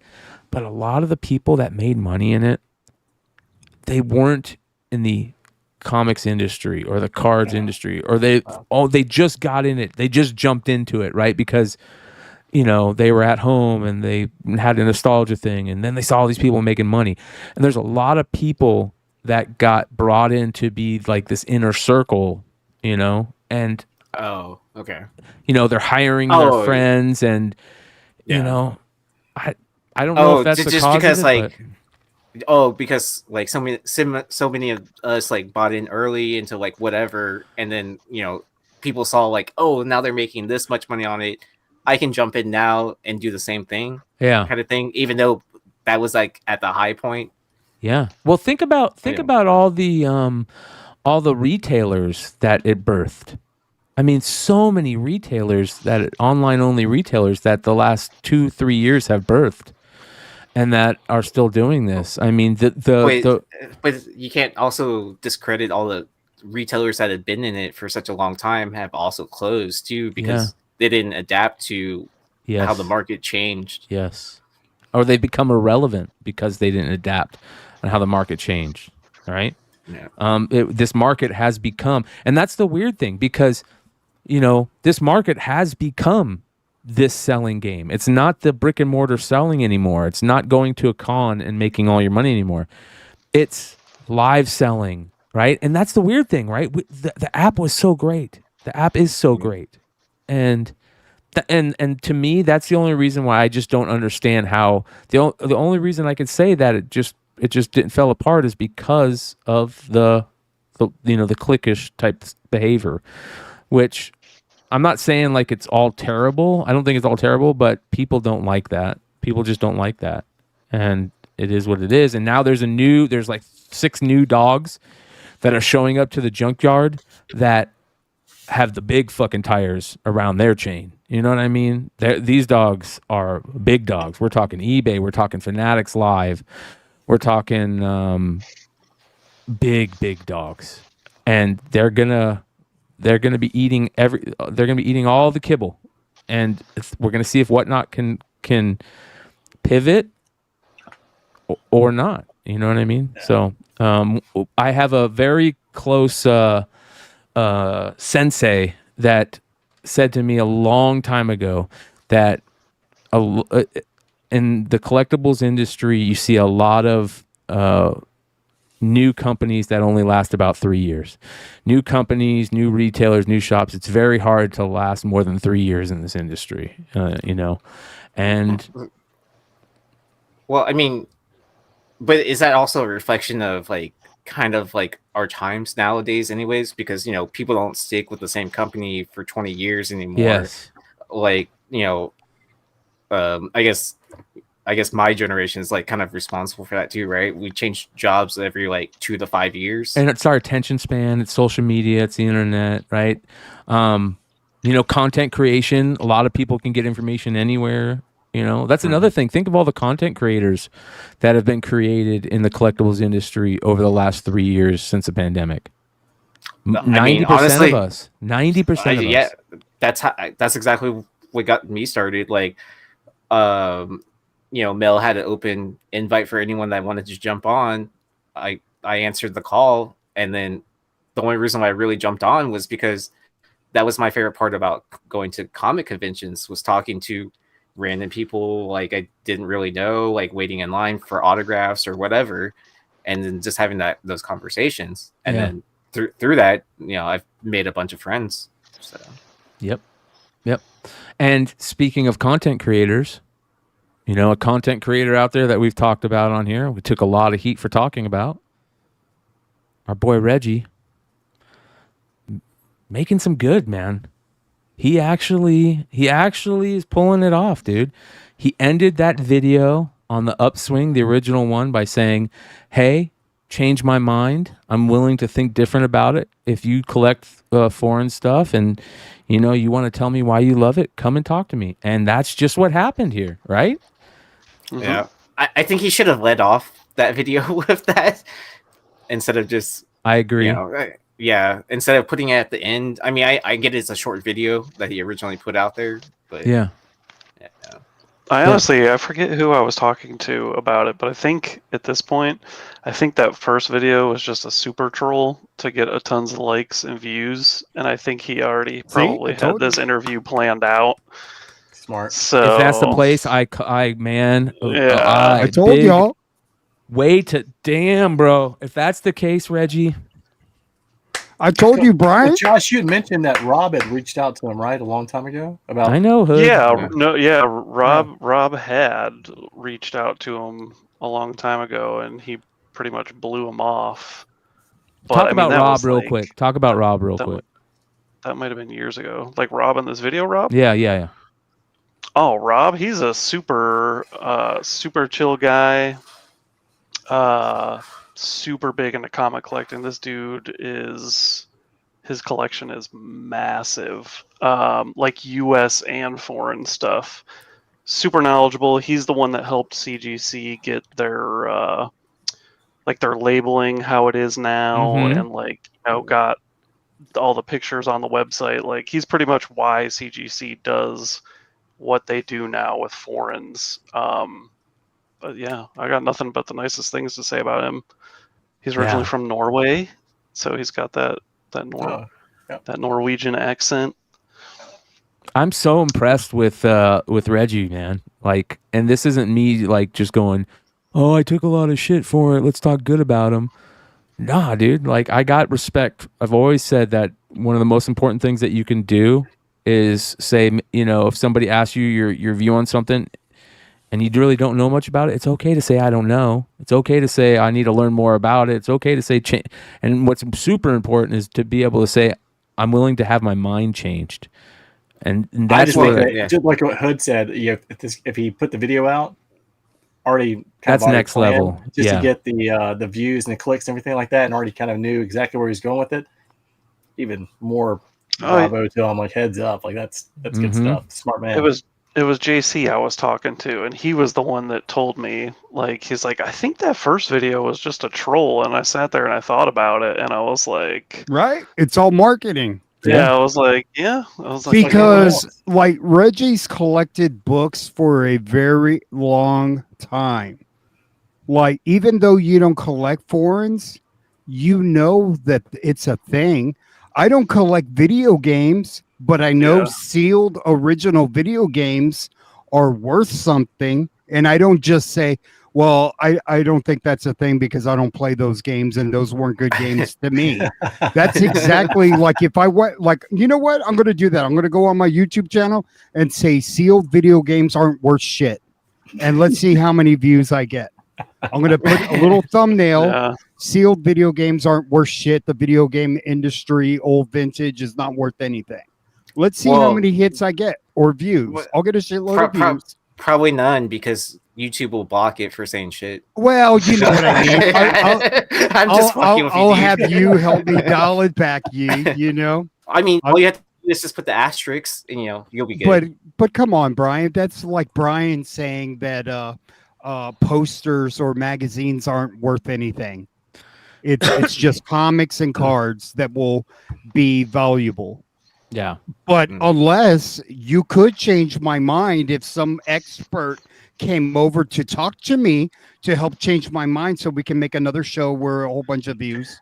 Stay tuned for next week. Yeah. But there are also people out there that do just think that a lot of stuff should be worthless. And, I mean, but I think if you're in the collector's market long enough, you'll see that no matter what it is, there's a buyer for something. You got it. Oh yeah. Oh, look at Reggie agreeing at everything. Nothing's worthless. There's always an audience. Yeah. All right, we got. James in the house. What's up, brother? What's going on? There's the big man. Perfect timing, dude. Of all cards. Yeah. Perfect timing for comic book drama alert. But we're almost done. Yeah. So, if you guys didn't get a chance to go see this, go check it out.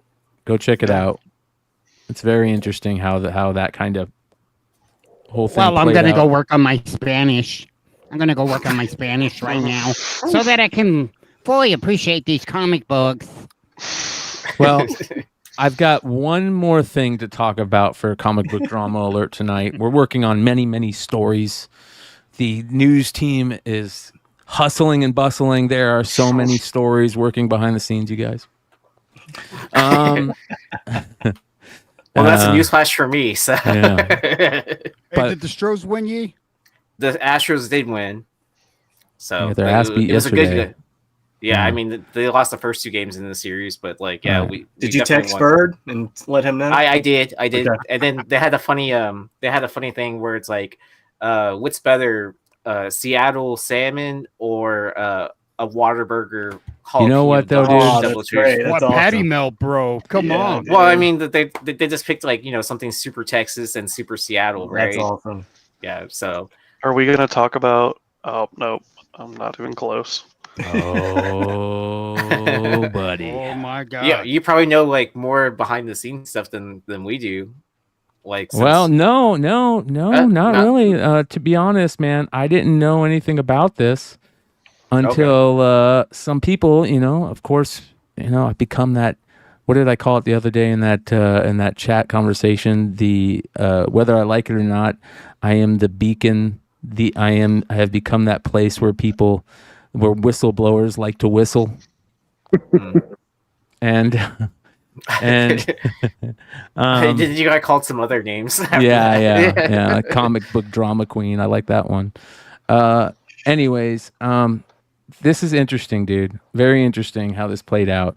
Unknown Comics, one of the biggest comic book retailers out there, especially for retailer exclusives.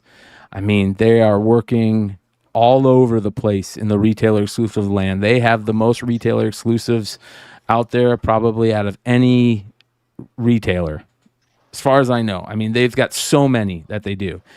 And the way that it started to work, you guys, with retailer exclusives is that, one retailer will usually come up with an idea and an artist, and then they'll like have buddies that they work with in the industry that will, hey, do you want to get in on this, and we'll split the cost. I got a good idea.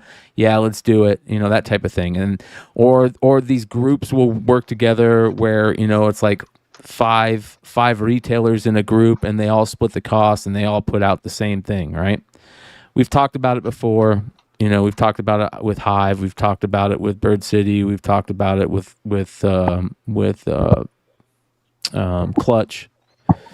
So that's just the way business is right now, and there's nothing. I don't think there's anything wrong with that. But the problem is that when you're dealing in the world of comic books, where there's always some drama behind the scenes, crazy things happen, right? And we wake up one weekend and I get told that freaking Laura is on the fucking warpath, man. She is hot to trot.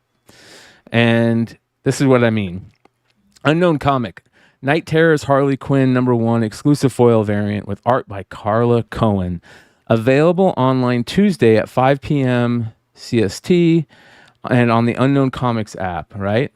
And it says at Unknown Comics, at Comic Traders CA, at 616. So I imagine these are the partners working on this.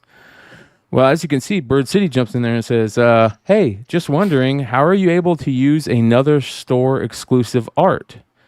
And Unknown is like, hey, I'm working on this one with 616. Deal with 616. Just super easy. And man, I mean, it just keeps going.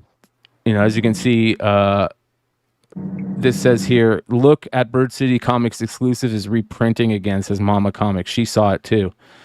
Somebody says, wow, shake him in. How can they do this? So the question gets asked, if this was a Bird City comic exclusive, how is Unknown Comics making it a foil, right?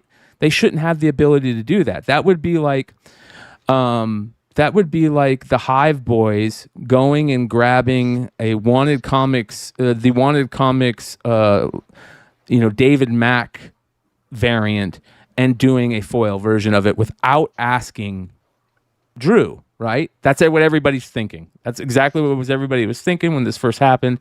And you can see that in the chat. Unknown Comics responds to CBZ, and he says, because it's a 616 exclusive in which we are sharing.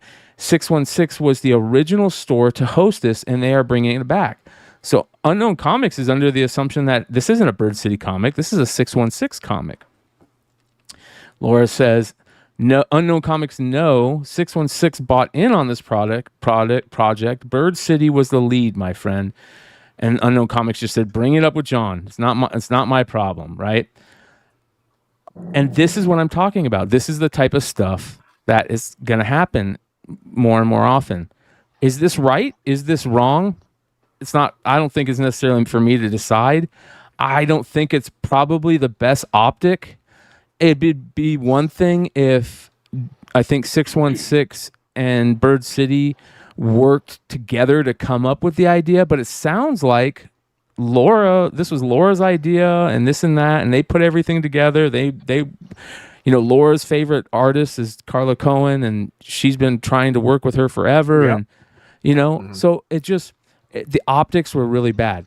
As James, who's in the right, who's in the wrong here? Well, before I say this, I want to suffice this by saying this: the optics look really bad for Unknown and 616. But I will say this: one thing that 616 does have going for it is they do have a name out there that's not somewhat respected. It's respected from most people I talk to. They respect John at 616. John is former. He's a vet. He worked. I know 616 because they worked with Simple Man Comics forever. I've met John and his wife in person.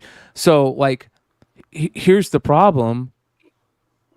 This is just creating more divide, right? So my question. This is what I want to bring this. This is why I'm bringing this up. It's not to say who's right or who's wrong at Bird City and 616. What I want to ask is, should this even happen? Should DC even let this happen? In my opinion, if DC has a retailer exclusive guy or two of them or three of them, they should know who they're working with and who is doing which books. And there should be a thing that they say to people like, hey, this is so-and-so's book. They have the right to do, if they want to do the foil, they have first right of refusal or whatever, so that this doesn't happen. The publisher needs to make sure that this doesn't happen, because at the same time, we had the 8 billion genie things that happened at C2E2, last C2E2. You can't totally blame the creators when it's been a industry standard to let creators buy in, add to the print run, but the publisher, just let it keep going. The publisher shouldn't have let that happen. Or they should have let it out so people know. You can't keep it from the person. It's just the retailer exclusive game is still so new and it's young. Oh, it's becoming even more cutthroat. Yes. Yeah. Yes, it's becoming more cutthroat. And at the same time, though, I really doubt that Carla Cohen's getting paid for this again. That's another question. Who knows? You know what I mean? James, let me ask you, what are your thoughts on this? So I knew about this early on because obviously us in Bird City, we're pretty tight right now. I do know from me, I can't speak for Bird City. If it was us, I'd be pitching a fit. But there's a right and wrong way to go around this, right? Stuff like this is going to happen.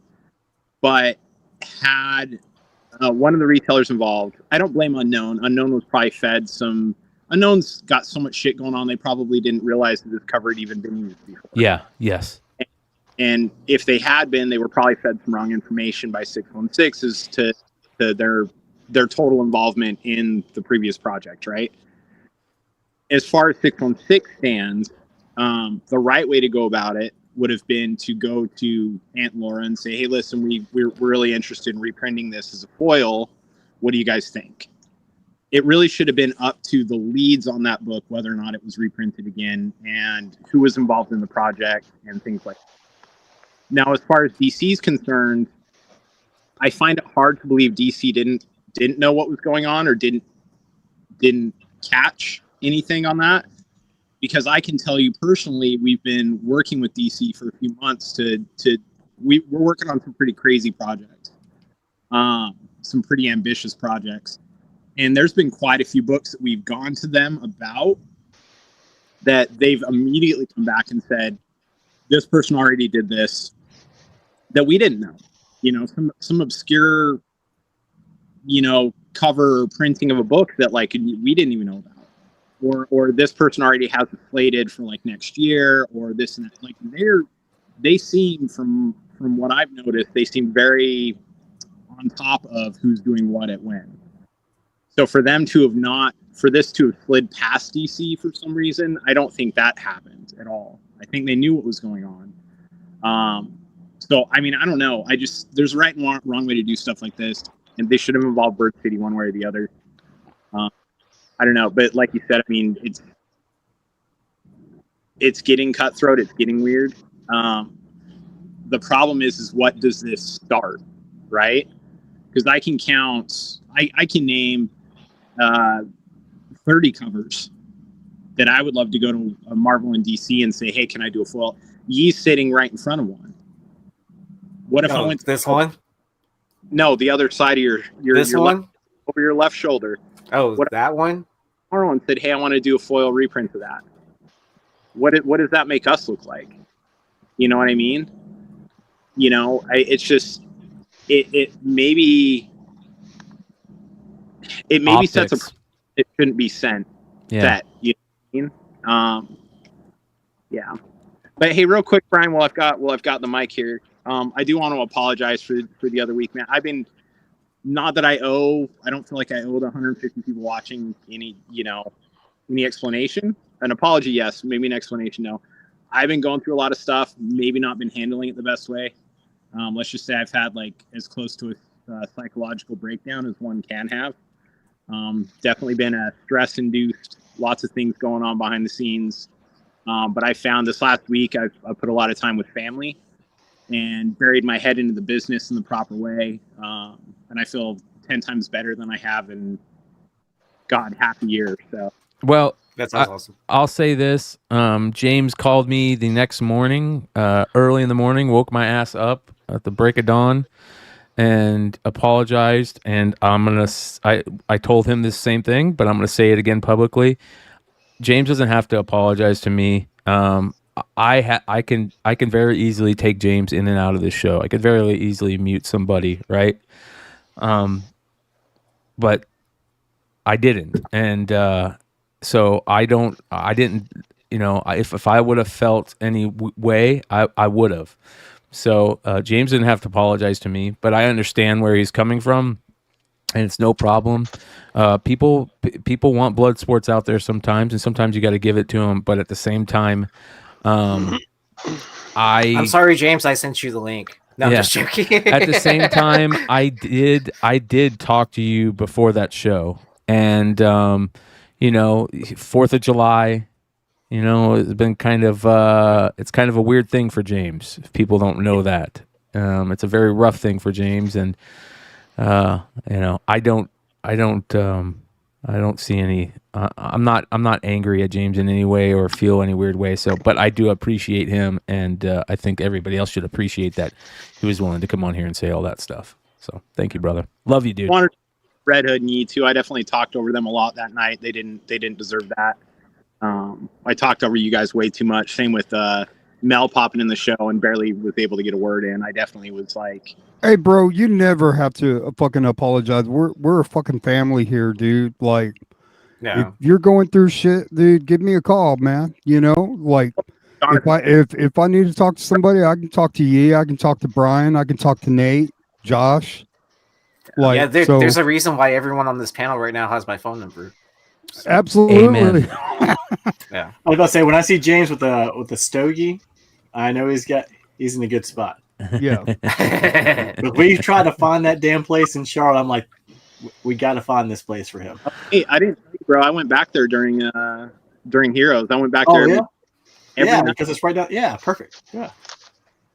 It's amazing though. Like, we all could be just the same guys going into the local LCS and bump into each other and just start talking comics, man. Yeah, that's who you talk to. Yeah, but it's amazing that not everybody will like you. I'm sure I rub people the wrong but it's not on purpose. I'm just a character, but at the end of the day, I have a good heart for people. I don't. I'm not malicious unless someone attacks me. But James, like, you never have to apologize to me, bro, over a podcast. You know what I mean? Like, I've just been in a funk and been dealing with it the wrong way. Not sleeping very much. I don't know. You get so much. I think everybody's done this before, right? In their life, like they've got so much work to do. So much work to do that they sacrifice sleep, they sacrifice family time, they sacrifice like even personal time. Like even just spending an hour watching a show or listening to a podcast by yourself sometimes can be like very relaxing. And like I gave all that up for like a solid month. And then I realized that like my work days, I really wasn't being that productive because I was lacking sleep. I was lacking energy from just being like taking an hour lunch or whatever. And I stepped back for a few days. I literally took a few days off from doing anything, and I kind of restructured my day and restructured my sleep schedule, and it's done wonders. I spent some great quality time with family. I now take Saturdays off, and Sundays we have family dinner with my mom and my stepdad every Sunday. So tomorrow night I got family dinner, like just kind of restructuring my life and stuff to where it's like a little more calming. And then like Bryan had alluded to, I mean, the 4th of July for most vets it's pretty stressful. Luckily, my neighborhood was fantastic. No fireworks allowed. Nice little community. So it really wasn't too bad. Me and my wife watched the movie really loud, and by the end of it, nobody was launching off fireworks anymore. So, Oh yeah. got through pretty.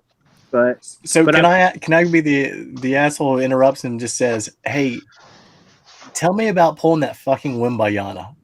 Yes, that's what I want to hear. Like, I'm dying to hear. I saw Half Price Crooks in that, and I saw your. I don't think it was this James though.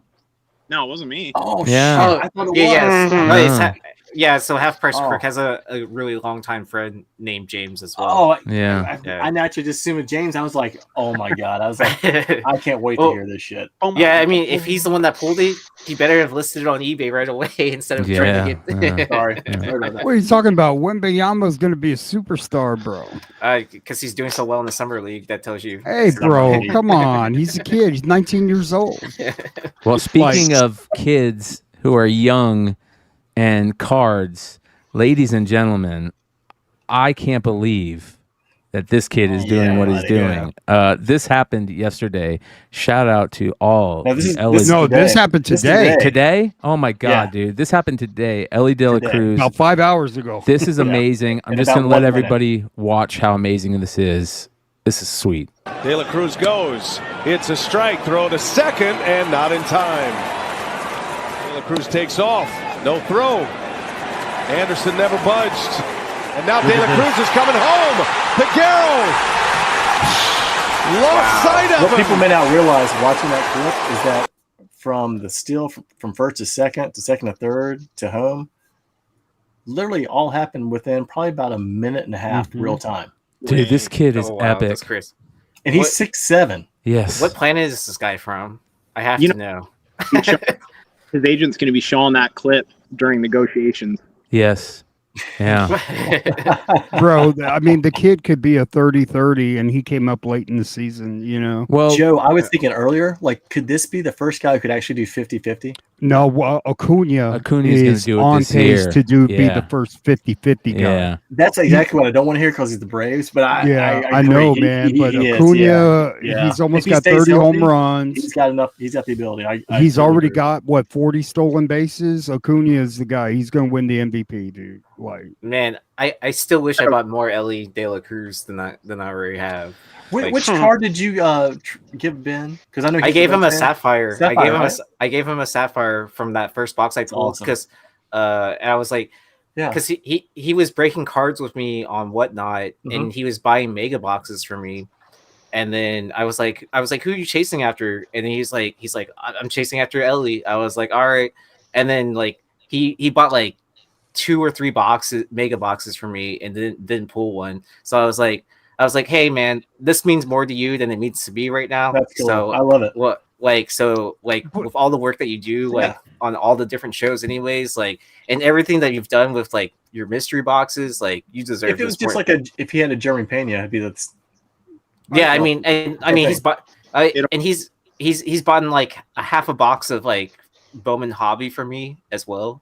So he supported me a lot whenever I was doing cards on Whatnot. So I was I was like, here you go, have it. If O'Neal Cruz comes back for the Padres and comes back healthy like we expect him to, can you imagine the All-Star game? You could literally have O'Neal Cruz at third. Well, I don't know who goes to third, who goes to short, but you could have 2 6'7" short. Oh yeah, and third baseman there for the next 10-15 years. I mean, it's incredible. I'm just saying, the stolen base has been a lost art, and it's so look what the stolen base does.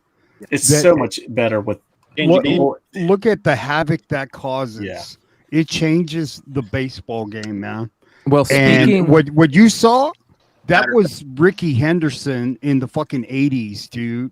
Well, that is electrifying. And this kid, if he can get on base of like just hitting a squib down third, like it's a double. And you know what I mean? The game was they were down the entire time. They finally came back to tie at 5-5, and all of a sudden it's 7-5. Yep. Well, here's some more interesting. Speaking of young kids and stolen bases, you talk about Ellie De La Cruz. Ellie De La Cruz didn't get started until a couple weeks ago, right? Maybe a month ago now, at the most. Yeah. Corbin I watched this live, Brian. Yeah. Corbin Carroll has been playing since the beginning of the year, and he is breaking records. Okay, he's breaking records for the first rookie to have 15 home runs and 25 stolen bases. He's starting, and he got started to the All-Star game. He is just destroying here in Arizona, and people are so excited for baseball again out here. That's unreal. It's because of this kid. One of the main reasons because of this kid, Corbin Carroll. Check this happened last 3 nights ago in the game, and everybody about shit a brick. Change up Carrasco, and Corbin Carroll is injured. Oh man, he's holding his right arm, and you have to worry about the right shoulder. I think it's his shoulder. When Corbin had to have surgery on his right. So he had to have reconstructive surgery on his shoulder, I think 2 years ago in the minors, right? And this scared everybody, right? Well, he went and got an MRI, and the next night he goes and plays, and he breaks a record, right? And then tonight he does this.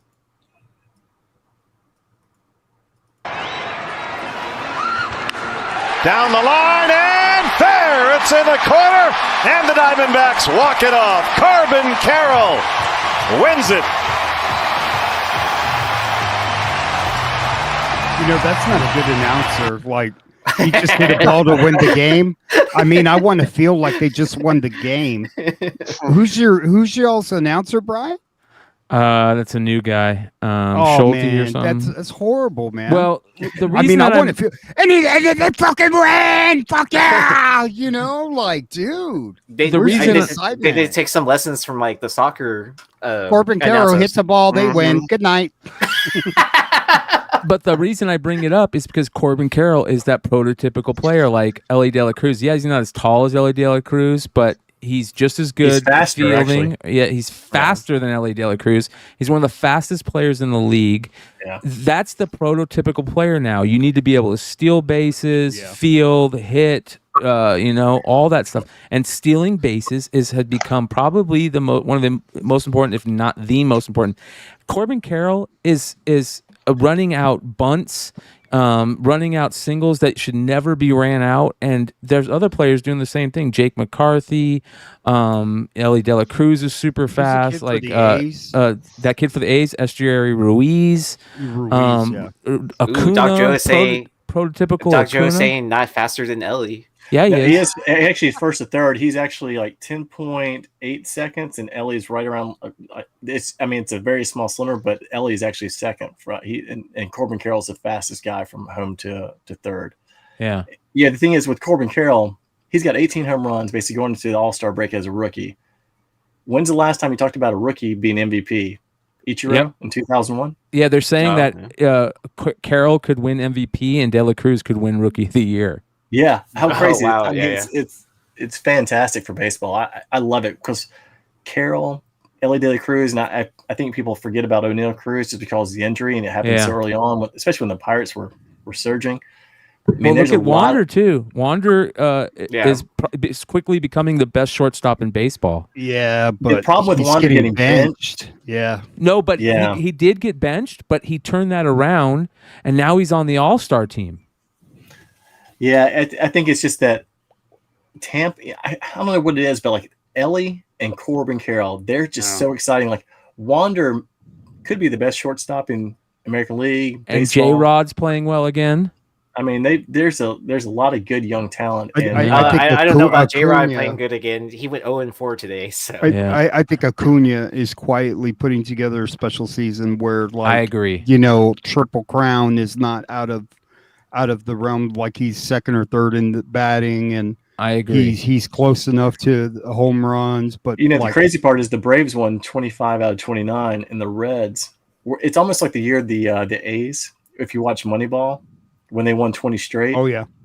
You know, the people. If you remember back to that season, the Angels were the ones who won the World Series.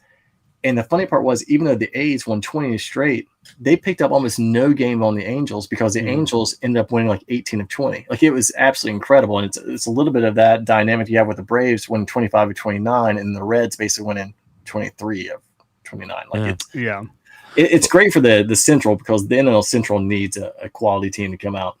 The reason why I bring all this up is because, again, I want to bring up our boy Hartman for his cards. You know, we talked about his Ellie De La Cruz card that looks just so amazing and how he's designing these new cards and he's working on some great projects. I sent him out 300 Mojo refractor autos this morning. So he told me he was really excited about that. Yeah. Because I saw one of the cards he designed. It was like a Charlie Day from It's Always Sunny card where he goes out to the field and like hits a ball or whatever. So yeah, man. I just think this is so cool that he's, there's not very many guys that are doing this. Like, there's a lot of guys who are doing custom cards, but not many who are doing like this crazy thing where he's repurposing. Oh, wow. Yeah. Yeah. Like he repurposed the logo fractor card. Yeah. That's so cool, dude. Yeah. I mean, it's kind of like you're talking about like the Swaddle House doing his own comic and Bolo and that kind of stuff, like making your own cards. Like, just how awesome is that? That's so cool. Charlie Kelly downtown, like that's so cool. That's badass. Yeah. Look at that. There's on a Mojo. Just in a minute. Yeah. What's that? I'm going to relocate up to the office. We'll see you guys in a minute. All right, sounds good. This badass Jordan, it looks like on a beam team or not a beam team. What are these called? The blue optics? The laser person? Lasers, yeah. Oh, and then Zombie Prophet was asking us earlier, what's the Ellie De La Cruz card to have? I would say his first card, like either in First Chrome Bowman or Sapphire. Yeah. Yeah. First Bowman, Chrome, Sapphire. But just beware. At this point in time right now, it's probably like at one of those high points. Yeah. Oh, it is at the high point. 100%. Yeah. Don't buy it now. Yeah, I would not buy it right now. But yeah, that's the card I like the most. And probably like the majority of the panel. I like a color match, dude. If you could get any type of color match on him. Yeah, but like with a red Sapphire, that would be out of 5, wouldn't it? Yeah, but I'm sure there's probably some color matches that work.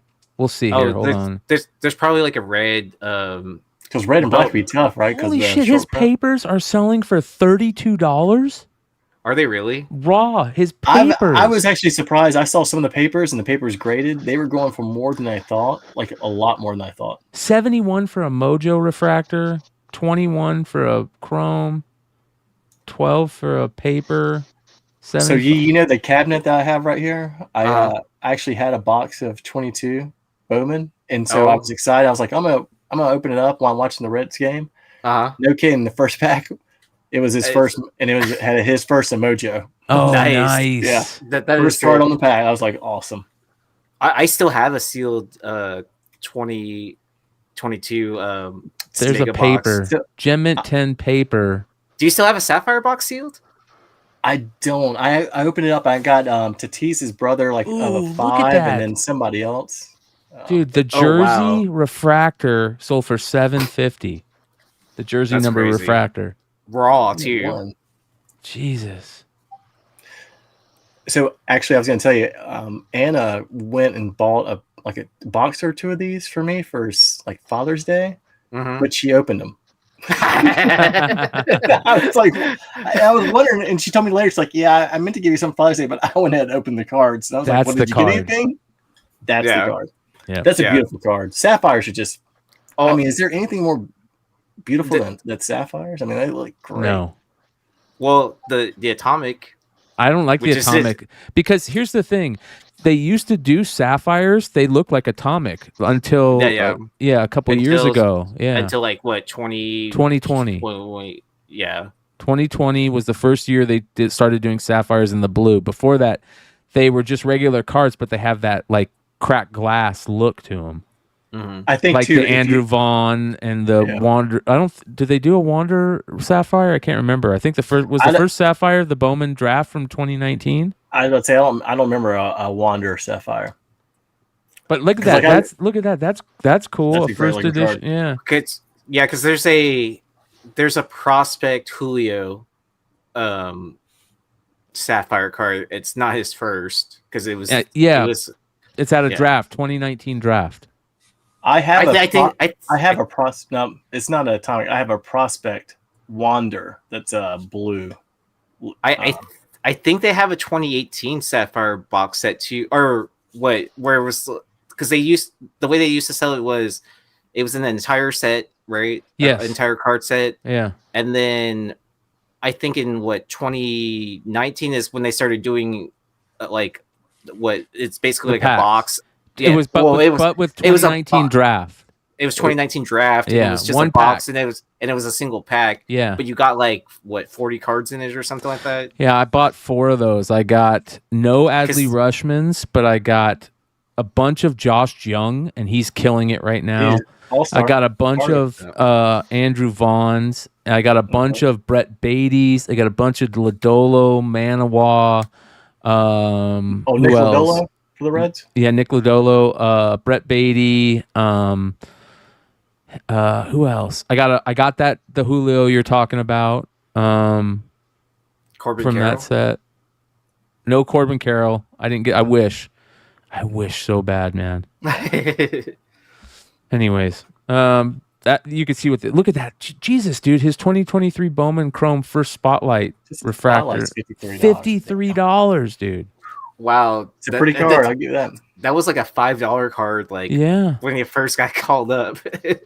Look at that green. Ooh. That's a digital card. Holy shit. Oh, the bunny or yeah. Man, look at that purple. Ooh. So I'm going to tell you one thing that this is the best part for me about Ellie is that one of the guys I used to work in the card shop with growing up, and he was older than I was. He used to tell me all about the Big Red Machine and how, in North Carolina, he would watch the Reds because we only got the World Series at the time. How much was that Atomic? Was that $238 for a raw one? Yeah, for an Atomic, Dang. For a raw one. Sorry for interrupting. No, it's because it's crazy.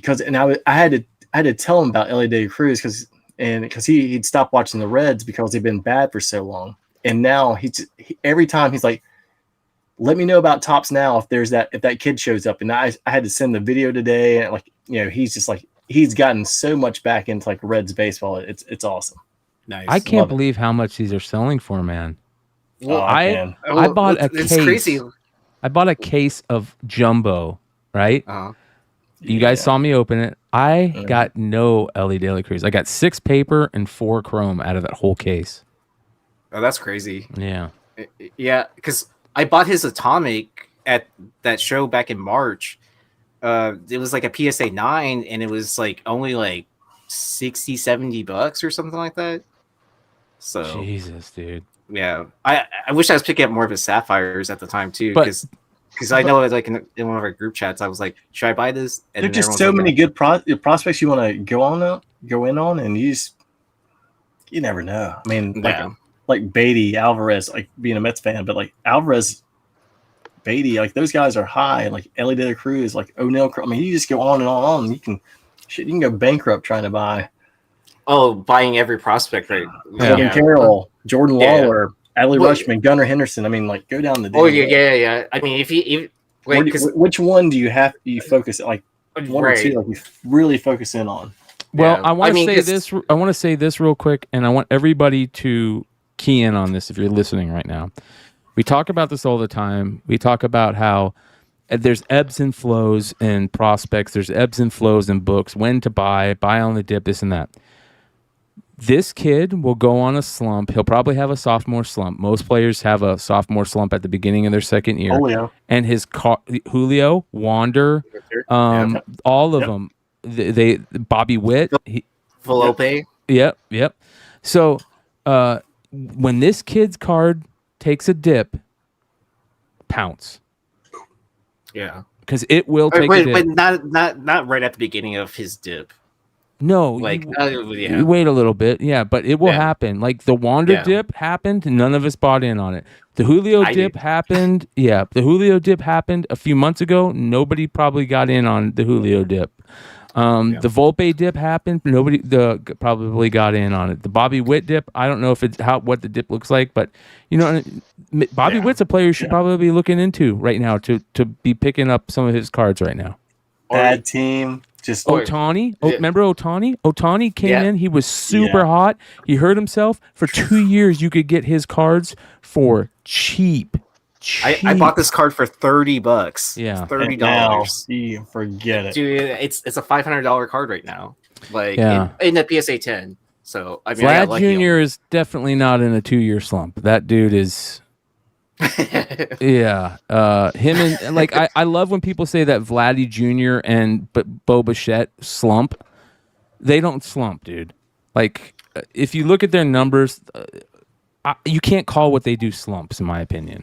So Vladdy just wasn't hitting home runs at home. That's all he was. I mean, would you buy like Lou Bob cards or anything like that? He's not slumping. He's killing it right now. He's having an incredible year. Yeah. Like, tell him to buy this. He was hurt. He was on a slump. And when he gets traded and goes to a good team. Yep. Yeah. Well, last year his cards were cheap. Like they were very cheap. Yeah. It happened to Harper. It happened to Bryce Harper back in the day too. Yeah. It happened to Kobe Bryant. It even happened to Kobe Bryant, man. When Kobe Bryant had the whole rape trial, dude, you could get his rookies for dirt cheap, and I bought so many of his rookies at that time. But that's what I mean. Like there's times when cards will slump, and we talk about them all the time, but we don't pull the trigger. There's going to be a point where we're going to say bye. We're going to be like trading spaces at Aykroyd and Eddie Murphy with our orange juice slips. You know what I mean? I mean, I'm definitely glad like when Wander was in that slump. 1 in the 8th to tie and picked up his home field advantage. And I got super lucky that dimed. I was kind of worried if it was going to dime or not. I'm glad it did. But hopefully his cards like start picking back up, which they'll probably will, like towards like playoffs or something like that. We're getting closer. I've been saying it for the last couple of weeks, but it's happening. We're getting closer and closer every day to San Diego. There's more and more stuff that gets talked about every day about what's coming out in San Diego. We talked about the Marvel panels that were announced. Dynamite has announced something super cool. I don't necessarily know if this is for San Diego, but this came out. I saw this because I was looking at IDW and Dynamite stuff for San Diego. Just very interesting. Dynamite's actually doing a couple of things, but I want to talk about this Garbage Pail Kids thing they're doing. This is very interesting, and I'm you guys know how big of a Garbage Pail Kids fan I am, and I think they might have freaking reeled me in on this one, man. They got me by the jowls, dude. They got this new thing that they're doing. Exclusive Garbage Pail Kids collections available now with exclusive trading cards on Dynamite.com. So they have the paperback, hardcover, and signed and remarked options of their collected editions of their series, the Garbage Pail Kids Origins and the Madball vs. Garbage Pail Kid. And they're doing these special hardcover. This is the hardcover of Garbage Pail Kids Origins. This is the signed hardcover, and this is the signed and remarked one. And they're the 3 best covers, in my opinion, of the Origins run. That Nat Jones zombie one is the best. Love the X-Men 141 homage, and this is super iconic, right? But the thing that's crazy to me is these cards.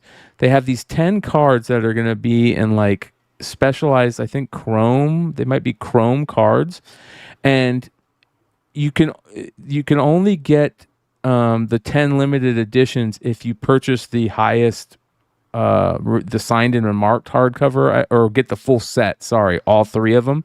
But if you buy one, you get a random chance at like 3 cards. If you buy 2, you get a random chance at 5 cards. But if you're a Garbage Pail Kids fan, I think this might be something to look into at getting in on. Like I said, you and Big Leg are going to be the first in line. Yeah. Mm-hmm. Well, this is I believe going on now. So let's go take a look. Here's the man. Look at Oh, so you don't even have to be at the con to buy it. Yeah. So it's That's kinda available right now. $75. Okay. I mean, that's honestly pretty reasonable for a signed and remark. Yeah, $150, and you get Garbage Pail Kids Origins Volume 1 hardcover sketched and remarked, and Garbage Pail Kids vs. Madballs hardcover sketched and remarked, plus all 10 cards. So you get all of these for $150. I like taking a shot at, if you just want to spend $40, take a shot at this one, or $20 shot at this one. You get 2 random cards with the hardcover. You get 3 random cards with the signed hardcover, and you get 5 random cards with the signed and sketched hardcover. But if you buy the signed and sketched hardcover of both Madballs and Origins, you get all 10 cards. So very, very cool thing. It might be something you guys, if you're Garbage Pail Kid fans or fans of this nostalgia Madballs, this is very, very cool. Very, very cool. Did you see that Alex Pardee card drop? I did. For San Diego? Yeah, I did. I talked about it the other day. Excited for that. Yeah, that's the first place I'm heading to when I get there. Yeah. Also, James, now. Bryan, and Big Leg can all be the first 3 in line for. Yep. Hey, what's you got any new deets on what's going on in San Diego or plans? Do I? Oh, do I? So we got our booth number. I think we're like F10. Yeah, Jonathan just sent me your advertisement. It is F10. Yeah, let me tell you guys real quick what we've got lined up. We've got a bunch of in-booth signings that have been materializing. And in fact, 2 of them materialized today, and it's pretty goddamn cool. Let's see here. Let me figure this out. Oh, Lord, I might not be able to. I might not. Anyways, off the top of my head, we've got Maria the Wolf doing an in-booth signing. David and Drew, so David Brewer and Drew Zucker, doing a signing. We've got a private scheduled with Momoko, but that's not at our booth. There's God, dude, I wish I could remember them all. There's 12 signings now. But the ones that happened today are probably the most exciting. And that was, let's see here. Oh, Jenny Frizen and Joelle Jones are going to be doing an in-booth signing for us. Wow. Oh, that's badass. And that I might have to send you books then. Jonathan being right place, right time. So he just happened to be in a group where their art rep happened to be in it at the same time, and somebody was asking about Jenny Frizen being at San Diego, and a bunch of people were like, no, Jenny Frizen's not going to be at San Diego. And then the art rep was like, well, actually, I'm her rep, and she will be at San Diego. and so Jonathan immediately sent a message and was like, hey, dude, we've got a ton of Jenny Frizen books. We've been wanting to work with her. Can we talk about working with her? And he's like, yeah, cool. We can talk at San Diego. Do you guys have a booth? And he said, yeah. And then I guess one thing turned to another, and we got offered Jenny Frizen for an hour or 2. So we're still working out our final schedule. We should have a schedule probably by Friday as to who's signing when, but it's going to be pretty cool. I guess David and Drew are dropping a new ash can for Kanto, which would be pretty dope. Are they? Did we hear where they're going to be? What publisher they're going to be on? No, or I don't think they're announcing it before San Diego. I wish that we could have grabbed them because of shit we've potentially maybe have going on here in the near future, but I'm sure somebody with a much bigger budget snagged them. So we'll see. We'll see where it is. Well, I know a lot of people have been wondering about exclusives and that type of stuff. The exclusive that we've heard about is DC is doing their homage or their reprints of Batman 655, They're doing Supergirl, World of Tomorrow, a Teen Titans book, a couple other books. And do you know how I know about the first two of those? We asked to do them. Okay. And DC was like, no, we've already got somebody else doing them. And then it came out shortly after that it was them, and we're like, oh, okay, that makes sense. So yeah, this is right here the stuff that they're doing. Yeah. This is the only one I think that's worth grabbing. I like the Authority stuff just because I'm an Authority fan, but the Batman blank with the trade dress and the 655 on it would be sweet to get Damian sketches. So so here's my goals for San Diego. My goals are to try not to spend more than 3 hours per day in the con and spend the rest of the time outside of the con. But while I'm in the con, I want to grab as many of these as I can grab. I want to grab the Pardee exclusives. I want to grab the IDW stuff, right? Because there's some interesting IDW books that we went over. As a matter of fact, the IDW stuff is right here. So the IDW stuff is... these are going to be available, I think, on their website. Is that right? No, these are the ones that are going to be available at the con. All of these, and then there's some that are going to be available on their website. But the one that I really like is this Sonic 60 from IDW. It's going to be printed on silver foil paper, and it's featuring exclusive cover art by Gigi Dutre. So that's very interesting. I'll be looking for that one. This Dungeons and Dragons one's is interesting, but I'm not really, That's a great cover. Yeah. With the Venger, the way it's laid out, man, that's a beautiful cover. This is the Turtles Usagi by Stan Sakai. I like how it's got the panda character in it too, so that's kind of cool. This is the Rocketeer by Michael Dooney. I'm not going to pick that up. I'm contemplating picking this one up by Tony Fleeks just because. Do it. But Yeah. It'll sell. Do it. Yeah, I would pick it up. Money. And then plus it's a friend of the show, Tony Fleeks. Exactly. as well. Yeah. This Lock and Key sounds interesting because Lock and Key fans are rabid. Don't like the Last Ronin one. No, it's horrible. Don't cover. like the one for nerds. Where's the soundbite? Nerds. Yeah, these are the Marvel Stories pen and ink. Don't like this one. That one's cheesy. So yeah, there's your Dungeons and IDW. Dragons is awesome. There it is. So the biggest sleeper, and Josh might actually agree with me on this one. I think the biggest sleeper announcement that happened at San Diego happened very early, and a lot of people are not paying a lot of attention to it. And that's that Junji Ito is going to be at San Diego. Who's Junji Ito? Wrote Tommy, countless other books that have been adapted into countless. Like he's a what do you call it? Manga? Mankajo or manjaka or something like that. Yeah. Yeah, whatever. Right. Yeah.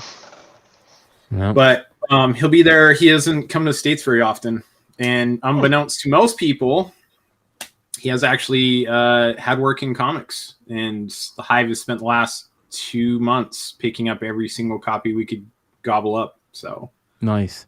Having a bunch of and his Magic cards. He just recently did a couple sets of Magic cards that people went nuts over because he just doesn't release art outside of his manga very often. But he did a bunch of Halloween Comics Fest. They did a bunch of like ash cans before his hardcover editions came out, like from 2015 to 2019. And then I think they did another one in maybe last year or 2 years ago. But they're really hard to find. Really, really hard to find because they were done through Viz Media. Not a lot of people bought them. Not a lot of stores bought them. Mangaka? There you go. Yeah.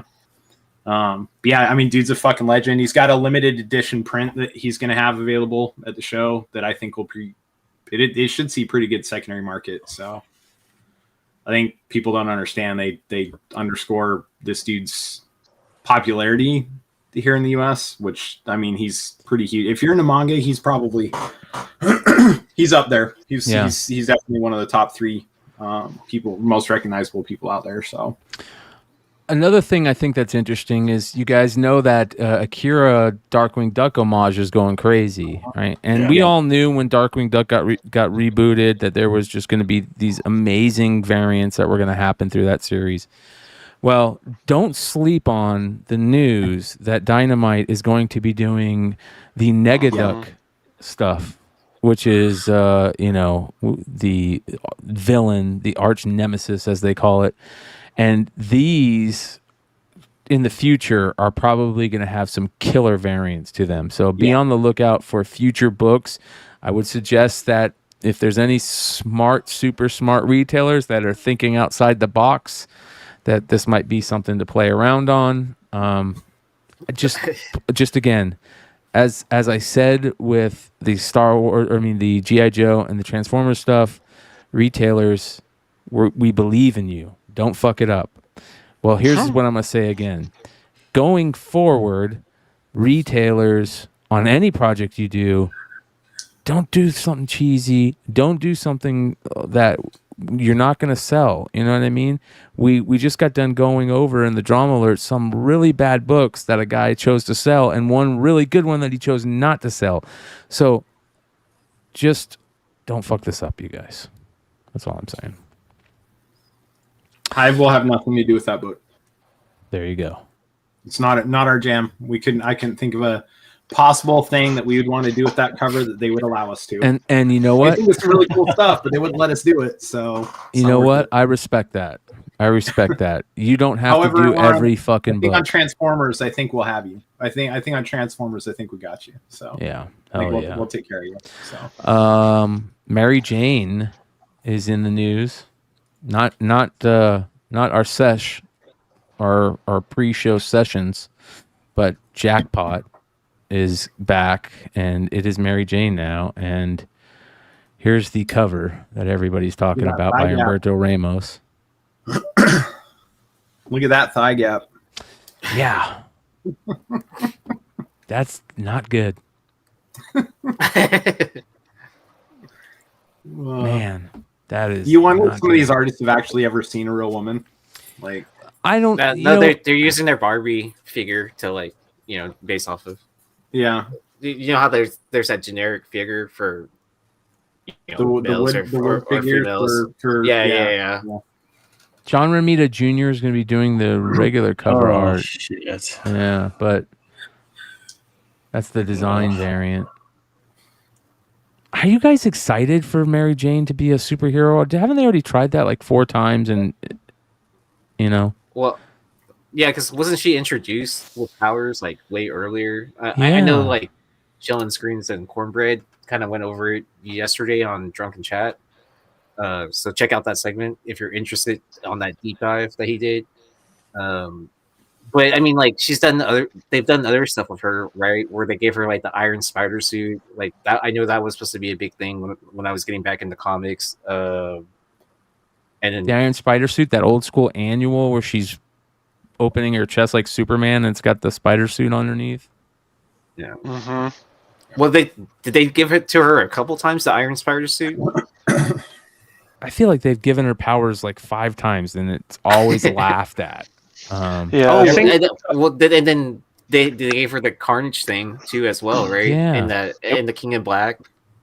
That was MJ Watson. That was like an alternate reality. Yeah, but it's still the same. Yeah, still her. Yeah, it's still her. Like it's still Mary Jane, right? Yeah. Man, listen. There's supposed to be a damsel in distress, right? There's supposed to be a damsel in distress. That's just it. Like that's not 2023 thinking. Maybe it's not. maybe this is when James gets canceled. They just have no ideas. They literally just have no creative ideas. It's like the mashup. Not everybody can they just have nothing to come up with. It's some people have to be the people that need to be saved, and not everybody can be hero. And that's it. Just is what it is, And to take one of the universe's most widely beloved damsel in distresses and keep trying to force this. Let's give her superpowers thing. Like it defeats the purpose. Yeah, it defeats the purpose. Just give Aunt May superpowers too. Like, well, speaking of Mary Jane and damsel in distress, this is that classic Paulo Rivera Amazing Spider-Man 641 cover that the original art is now available for sale for How $75. much? The bidding at $7,500. Let's see. I bet it breaks at least 15. Please click here to send an email with your one-time maximum bid. So it's a behind the. What do they call it's that? like the Dutch auction. Yeah. Is that a Dutch blind auction? max bid? Blind. It's called a blind auction. Yeah. Oh, okay. Well, Yeah. yeah, because isn't that why there's that like rumors of what the X-Men 1 Jim Lee covers sold for? Yeah. Like everyone's Well, you guessing can- it sold for You $1 have to billion. throw your bid in and just you kind of can figure out keep it secret. who had the If highest you win one. the bid, you have that option to keep it a secret. Or you can go a lot of public people with it, won't. like I bought it. Yeah, well, a lot of people won't keep it a secret because next time it goes up for sale, it'll It needs to be start public at. so you can make money. Yeah. Yeah. So a lot of people won't. But hey, are we? Hey, putting Josh, bets on whether, nice we putting shirt. bets on whether or not Dinesh ends up with this? I don't know, man. Who knows? I think Dinesh is all about getting It's up his that alley, man. old Let's- school stuff. It's up his alley. No.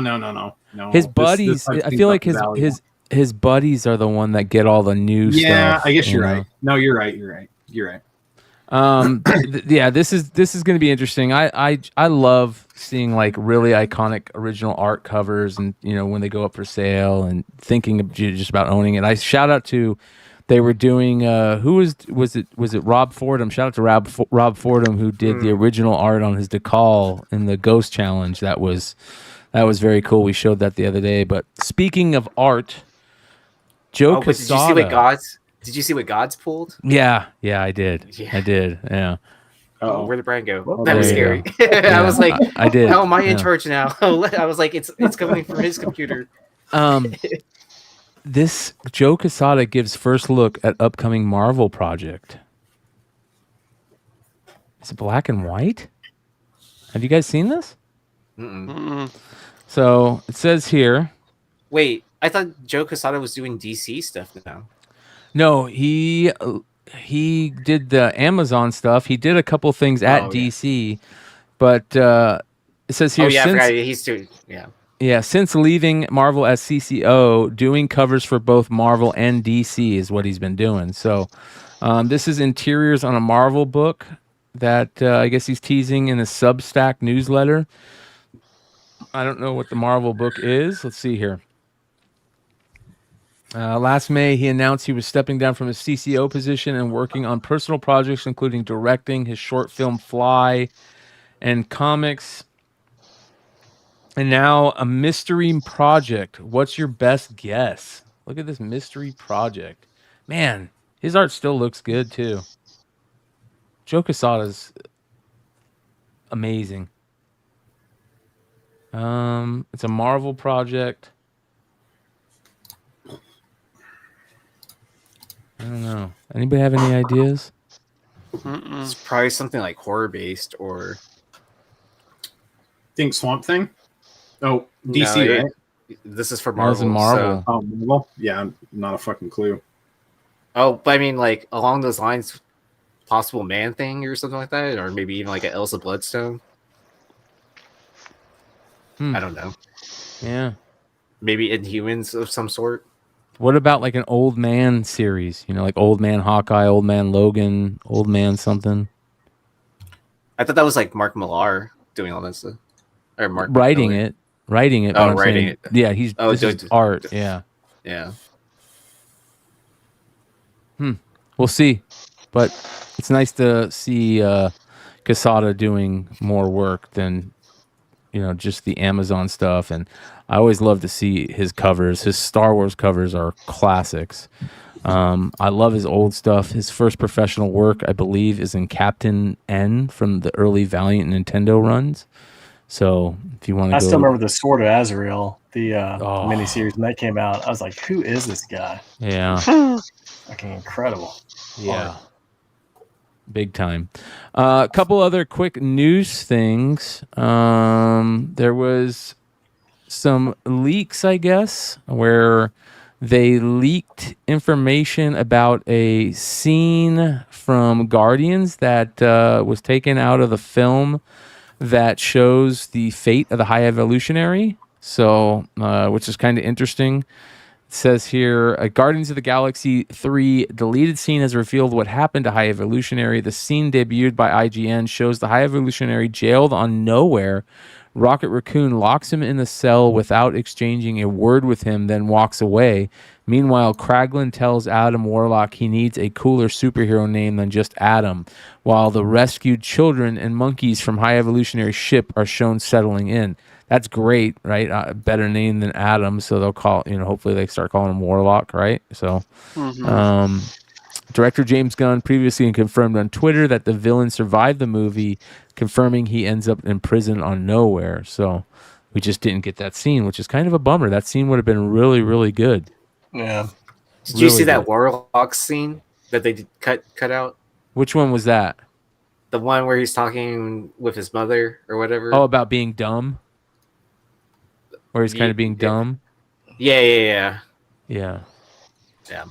I'm glad they cut that out. Because it didn't add anything to his character, and it just kind of made him worse. I'm really looking forward to Loki season 2. That's one that I'm really excited for. My son just started rewatching it in preparation. He goes, I remember I really liked it, but I don't remember anything that happened. And I'm like, that's a good idea. I'm gonna be rewatching it too. You should just rewatch it too. Yeah, one thing I remember very vividly was Roxanne. Like, at some point, I know I've mentioned this probably too many times, but where the hell is Dario Agger? Like, get this guy in the damn universe. I mean, with Thor, it was just such a disaster with Love and Thunder. I mean, Christian Bale would have been the perfect Dario Agger.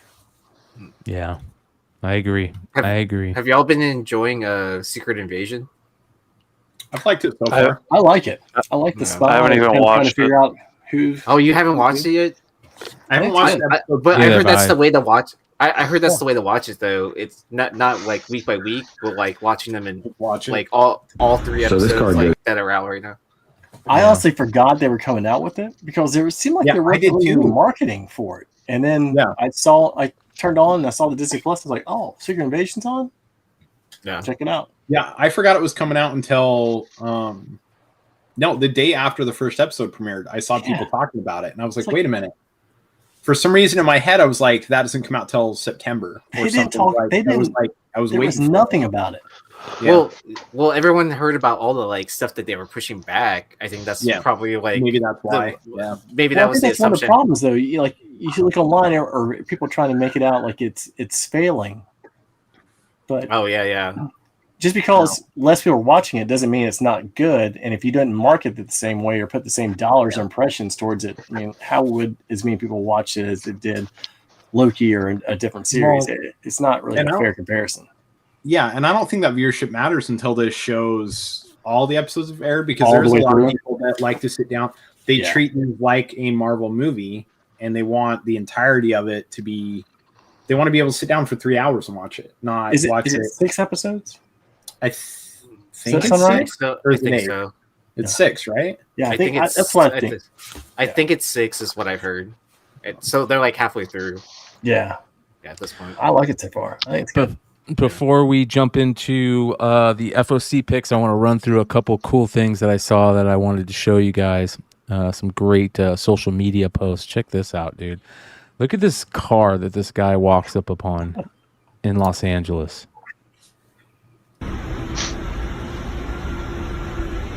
What was that license plate? But then I saw the steering wheel. Look at the steering wheel, dude.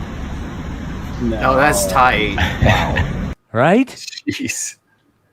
How what was the fucking license? cool. What was the license plate? It said Obi-Wan something. It said Obi-Wan. Obi-Sean. Obi's. Obi's one. Obi. Right? That dude WA? is swimming in women. On Tatooine, yes. On Tatooine. Bro, this Dude. thing is the greatest thing humans have ever fucking built, bro. I agree. Do you guys realize how cool this thing is? I don't think you guys realize how cool this thing is, dude. Let me show you something. This thing has LED around the whole sphere on the inside and outside. So when you're on the inside, look at that, dude. Look at that eyeball. Hold on. So when you're on the inside, oh, bro. How creepy, dude. That's in Vegas? This is in Vegas, bro. Oh, 2.2 billion it costs. I'll take pictures. I'll be there next week. I'm stopping Bro. there for a night on the way to San Diego. Look at this. That's cool. Oh my god. Okay, so this is the crazy part. Listen to this. Ready? Not only a building covered in LEDs on the outside, but the inside as well. The performance area, called the Bowl. So when you're watching a concert in there, they can make the LEDs look like whatever's on the outside, so it looks like there's no walls, but it can also make you look like you're like in another country, another world, you know? That's really cool. That's insane. They got like Daft Punk right there. Yeah. Includes its own internal sphere with a 16K LED screen, holds over 17,000 seats, and will include complex machinery to create a 4D experience with sound, wind, and even smell. U2 will be the first performers at the sphere, performing 25 special shows off their first album, Achtung Baby. The sphere will also be screening a film from David Aronofsky called Postcard from Earth, fitting as the director's debut film is called Pi, the mathematical constant used in almost... It's not David Aronofsky, it's Darren Aronofsky, but look...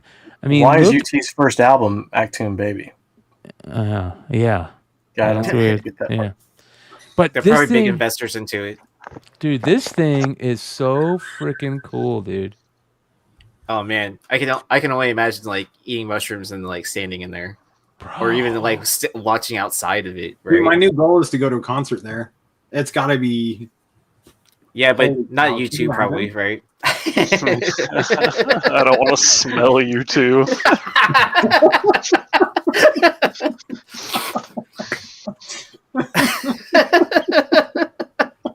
It's funny. Bro, the eye one is so creepy and cool at the same time. I want, like, I was talking about this on Bogcast. I saw these things that you can get that you can buy for like your rooms. They're spheres. They're these big spheres that go on like a table, and they do this. You can program them to anything like this, right? So, and that's what they have. They had eyeballs. You can make them into, and you can have them behind you, like little versions of this, basically. That's so cool, dude.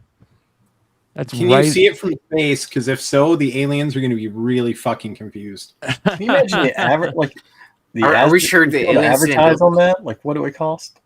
Oh, bro! Like, oh my god, dude! Like, if you're an eye company, like, yeah. Hey, go make sure you don't have Mytopia. 1-800-CONTACTS. Yeah, right. Doing an advertisement on it. Yeah. I mean, this is going to be a good way to sell an iPhone, right? Yeah, iPhone. Pun intended. Dude, you'll be able to like stand outside and watch concerts that are going on the inside. I imagine, you know. Wild, bro. That's funny. It's pretty cool. Yeah. Oh man. Yeah. This is crazy. Some IG art. I saw this guy. This is very interesting. Koi Fam. Art yeah, he's good. I really like him. Yeah. So very, very cool. We already went through that.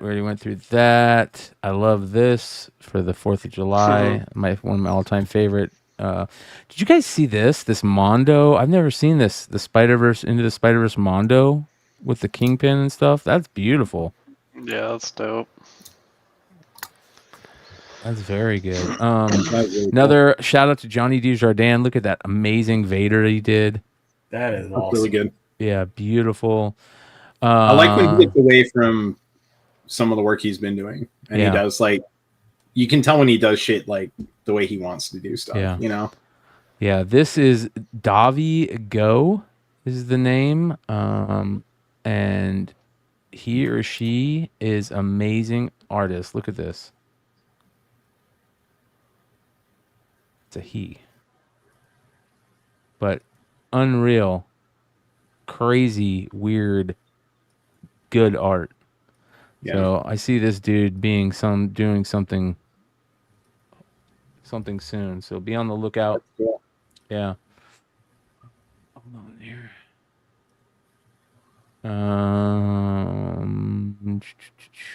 Yeah, this is his Poison Ivy. Look how badass that is. Here's more of the sphere stuff. Look at the jack-o'-lantern. All right. Oh, dude. I need a Look at Dragon that. Ball. Oh my god.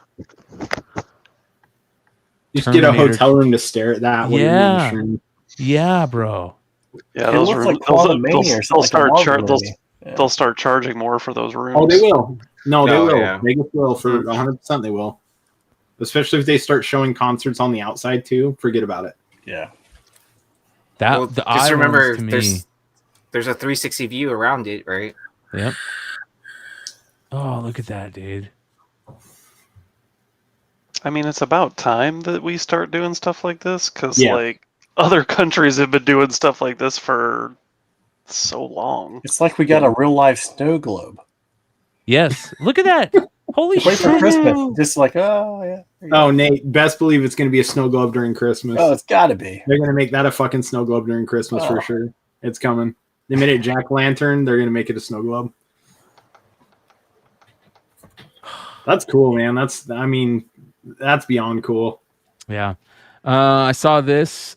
So Jock is doing this thing where it says here a very exciting drop is on its way in the UK. So this already happened. Signed Yeah. copies Hold on. of the Batman Joker Deadly Duo, but one very lucky customer will win the original concept Wow. sketch. That's cool. Yeah. I put in 2 entries Did you? to Jock's website. So We put in 20. I so- put in Smart. 20. But Congrats. you know my luck. So you can stare at my Jock piece when I get it.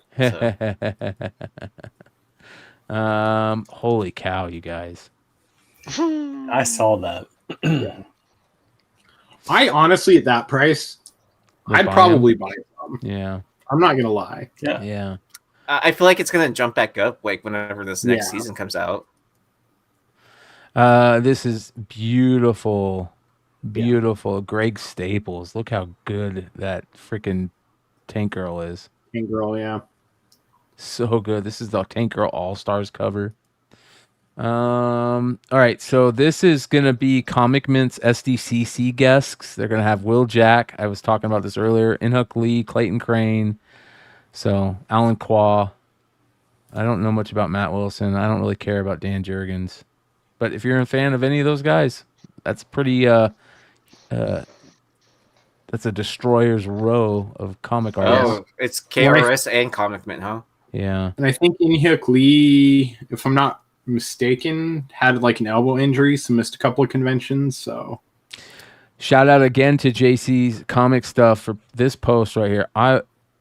This is crazy, man. Mm-hmm. It's called Sussy. Tough book. And look how cool that cover is. Very interesting right here. Very, very cool foreign book. So shout out to JC's comic stuff. Oh, bro. This is interesting. I'll talk about this one more on Bogcast. But if you've been watching Bogcast, we've been really talking heavy lately about Oppenheimer. And this is pretty cool. This is rocks that have been turned into glass at the Trinity test site, which is where they tested the first atomic bomb. Yeah. Oh, that's cool. Okay. Right? So damn cool. I scored. Does it show what some of those things look like from it? Yeah. Hold on. it almost looks like obsidian in some of them. Yeah. It's just rock turned into glass. Yeah. Okay. Look at that. That's pretty cool.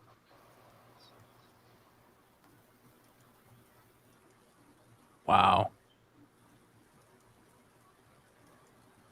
The heat that it takes to do something like that is pretty insane. Yeah. Yeah. Me and my wife were talking about this the other day. We moved out of Utah and we lived there our entire lives, but it's not until you leave that you're like, man, I really wish I would have seen this couple of things. And we were talking about that. I'm like, we drove past it dozens of times. Never stopped to see the Enola Gay hangar, the hangar where the Enola Gay was angered out of Utah. Like it's a whole museum, and never once like driven past it. Shit, I don't know how many times. Who flew the and Enola never Gay? stopped to go to the museum and like see it and stuff like that. But Who flew the Enola Gay? I do not know. I think it was Jimmy Doolittle, right? Jimmy Doolittle? Chat, let me know. That was John Lear's uncle that told John Lear. John Lear's dad was the guy that created the Learjet, but Jimmy Doolittle told John Lear that aliens were real and that Jimmy Doolittle was part of the original Majestic 12. So, pretty damn cool. This right here is interesting. This is a guy showing that you could take M&Ms and put them on a plate like that and pour hot water on the plate and it'll make cool art. Oh, that's cool. All right. That is really cool. Yeah, just because the melting of the candy coating and it's like that crayon art. You take yeah, a bunch of crayons and melt it over a canvas. Yeah, but it's cool how they all do it at once and how they all. But I thought they weren't supposed to melt in your hands. They don't. It takes boiling water, bro. On the plate. It takes molten lava to melt them in your hands. You know what I used to do when I was a kid with M&Ms? I would put them in the microwave for like 15, 20 seconds. So the candy coating is the same, but inside it's like melted. Oh. I thought you could just walk around Arizona and it kind of ends up the same. Right? It's the same thing. You can, yeah. These are the black light posters that I'm super stoked about at San Diego. There's only 150 of them at the Atomic Nerd. So they're going to be signing these exclusive radioactive prints at San Diego on the 21st and 22nd at Atomic Toy Box booth. I will be grabbing one of these because I want a blacklight Snot Diego Garbage Pail Kids poster. It was Colonel Tibbets that flew the Enola Gay. Okay, Colonel Tibbets. What was Jimmy Doolittle, the guy that did all the raids on Tokyo? Yeah, I think so. All right. Check this out. I also bought these for San Diego. Yeah. Chrome markers. That's good. How dope would it be to give an artist one of these and a black cover and say, go do whatever, you know? Yeah, that's cool. Oh, that'd be cool. Yeah. And you can keep the marker if you mark down your price. No, brother, a silver surfer on a black blank. Oh, yeah. Oh, yeah. Dude, forget about it. Yeah. So I'm going to be taking, I bought 3 of them. I'm going to be taking these and a ton of all black sketch covers. So we'll see how many. I'm stealing one from you, and I know where you're sleeping, so don't think I can't. I'm going to ask these. So what I'm going to do is I'm going to go up to my favorite artist or the artist that I really want to get a sketch from, including one of them, including Maria Wolf. And I'm going to say, hey, I'm going to give you this. I'll give you my contact information. Take your time to do it. And then let me know when you're done, you know, but I want to have you on the show, you know, even draw it while you're doing the show. But, you know, here's a practice book if you want to practice on it. That way, you know, they can still make their money at the show, but, you know, I don't have to, you know, get it back by the end of the convention, all that. Yeah. This was a great, I think I already showed this, but this is a beautiful, this is Nelson Asensio, a beautiful Spawn sketch cover. Selden's asking, what happened to I don't like signed books? But I mean, getting commissions from your favorite artist is different. Yeah, sketch covers aren't signed books, yeah. You're talking about a blank cover, and for them to draw on, you know, like create something with like a character that you like, and then a lot of times I don't tell them any direction at all. I just let them do whatever they wanted to do, because I feel like that's when you'll almost get like some of the best work from an artist. The greatest direction I've ever seen given to artists at conventions was an LCS that I used to deal with that I don't talk about. I won't say their name. They don't deserve the publicity. However, they used to get to know these artists really, really well and then drop off a sketch cover and say, do something, but it has to replace their weapon with a dildo. And the outcome of this was the most funny shit you've ever seen in your entire life. Like, imagine Green Arrow shooting an arrow with a dildo on the back on the end of it. Like, it's just the shit that these artists came up with was fucking hilarious. And so the dude's got like an entire row in his office of like these covers done by world famous artists that all have dildos on them, and it's so fucking funny. But like, the artists loved it because it was something unconventional, something, you know, a lot of them were like, well, I'm not going to do it at the show because I don't want some little kid to walk up and see me doing this, but like, I'll mail it back to you, you know, type thing. But I thought that was creative. Shout out to Chip Mosher and the Distillery crew. We talked about the Devil's Cut a few shows ago, I think. Chip was nice enough to come on in the chat and say hello, and thanks for talking about it. We didn't even know that he was, you know, somebody was going to let him know that we were talking about it, but that was really cool. And then I saw this week. Look at the prices on these Devil Cuts one-shots, the 1/100s. Canadian prices, but still, you know, that's pretty crazy that these books are selling for what they're selling for. They are dropping a San Diego Comic-Con exclusive. Yes, and and that's a big deal for me because I'm actually going to try and sit down and maybe do a interview with them at San Diego. So Chip was Brian, very nice, and we're meeting up with them too. And perfect. We've got a bunch of exclusives coming too. So yeah, perfect. We'll have to. Yeah, they're good dudes. I mean, really good dudes. Yeah. Well, Chip created Comixology and all that stuff, I believe. So, did you guys see the Wembanyama video? And his security guard fucking up Britney Spears? Yeah. Holy cow, man. That's not good. And they got the video of it. All right, hold on. I think I got more here. Where are they? Nope. I think that's it. No, wait. Did I talk about this last week? Yeah, I did. Right? Did you? No. Josh, I'm glad you're here. I was gonna say. I'm like, wait. Yeah. I just posted this like a couple days ago. This shit is so crazy, bro. This has got to be one of the craziest foreign books I've ever seen. 1939. Holy shit. So this has pages 6 through 9 of Superman 2 inside of it, and Superman 2, according to the DC fandom website, was published on August 19th of 1939, and this book was published on August 19th, 1939. So wow. It released the same time. It released the same day as Action Comics 2, and the front cover. This front cover is definitely a redraw of the back cover of Superman 1. If you've ever seen the back cover of Superman 1. But super crazy book that is going to be up for auction at Comic Connect in August. Wow. What do you think? And right now, this is supposedly like the first known cover appearance of Superman in Mexico. So, yeah, what do you think it goes for? Josh? Jeez, I don't even know, dude. The market's so wonky right now. Like a conservative guess, I'm gonna guess. I'm gonna guess $8,000. Really? I think. I feel like it would have gone more.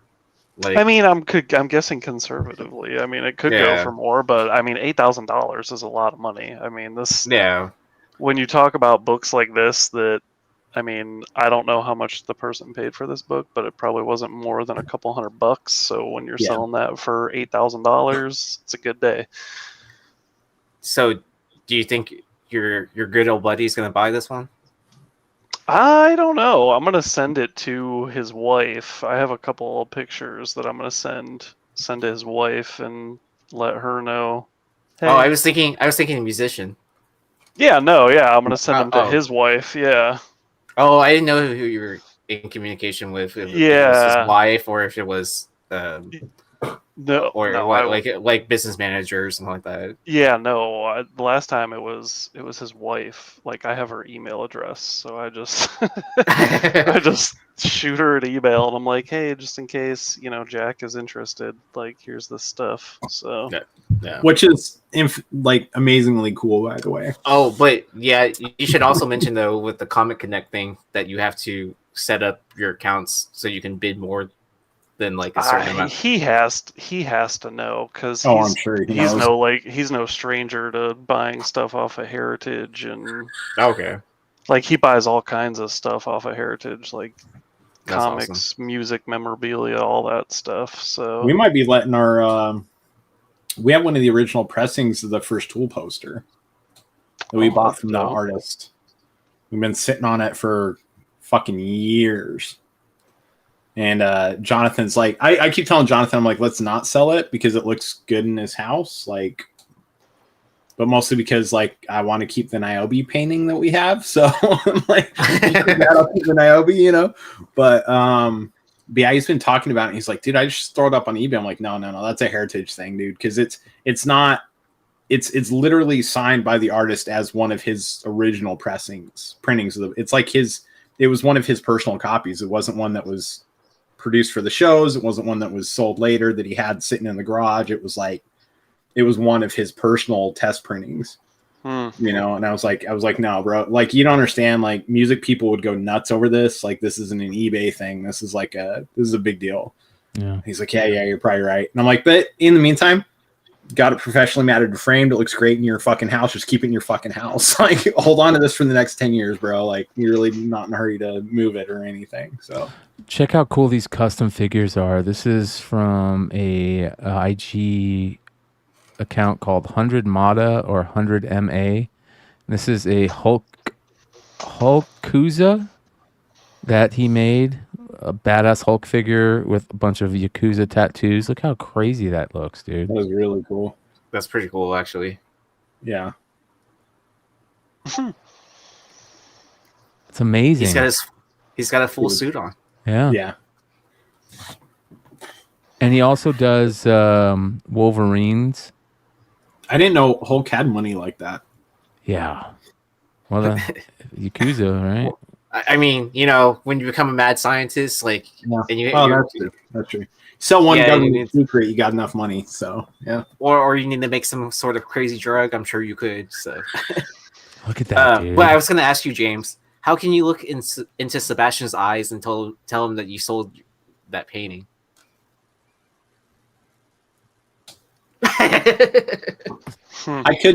I haven't even told him it's available for sale.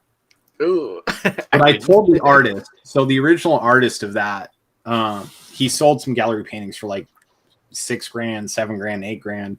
Yeah. And I told him I would tell him if we ever decided to put it up for sale, right? And we put it up for sale. It's out there in the art market. Fine Art Market knows about the Niobe painting, and we put a $14K price tag on it. Yeah, I couldn't look into Sebastian's eyes and tell him I sold it or whatever. Yeah, if Seb wanted to buy it, we'd give him a discount, and he'll be at San Diego, so it's probably going to come up. I don't think it's gotten around to him yet. It's his favorite thing that has ever been done for his book, and yeah, I wouldn't be surprised if he's like, guys, I'll give you some money for it. Let's like work out a deal or something stupid, but. Yeah, dude, it looks so good in my living room that if it disappeared, I wouldn't know what in the hell I could possibly replace it with. It is probably the most beautiful thing I own, and I'm like, if it ever disappeared from this house, that's why I'm like, I was happy we priced it at $14K. I'm like, at $14K, it's never going to sell. And then we start getting offers at like $8,000-9,000. And I'm like, well, hold off. But because it looks good on the wall, not like I'd sell it for that. But like, man, it looks so good. Chat Cave has a good question. How do you tattoo Hulk with radioactive ink, right? Mm-hmm. Oh, you'd have to, right? And I feel like there's some sort of joke, Chat Cave, if you're setting that up. Yeah. With lots of numbing cream and very carefully. Yeah. All right. Let's get to Lefteros's FOC selections real quick, and we'll call it a night. Shout out to Lefteros for constantly putting out these great FOC little IG posts. This week's kind of a little bit. There's not a lot of craziness in there, but this Sacrificer stuff looks very interesting. So, new Rick Remender series. Look, Rick Remender is one of the best writers in comics, period. He's been that way for a long time. And it's a very interesting new book that's coming out. So Image #1. A lot of interesting stuff. Be on the lookout. A lot of good covers coming out by a lot of our friends. On this book are amazing. Max Fuimara? Yeah. The interiors on this book are so good. Like next level good. Like really, really good. Swan Songs #1. The second print is coming out, and beautiful, beautiful second printing there. And it features a story called The End of the World, which was not... Wait, what it says here? Second printing of the first issue, which features a story called The End of the World. I thought he was saying that there was another one. But Martin Simmons, man, continuing to kill it. Yeah. World Tree #1, fourth print. The third print we talked about on the Hot 10 the other night. Very interesting that the second and third prints of this book are selling. But fourth print right here. Another one's coming. Amazing Spider-Man foil. All right, you guys, I got a hot take. You ready? Oh, boy. I hate this book. I hate the foil 181.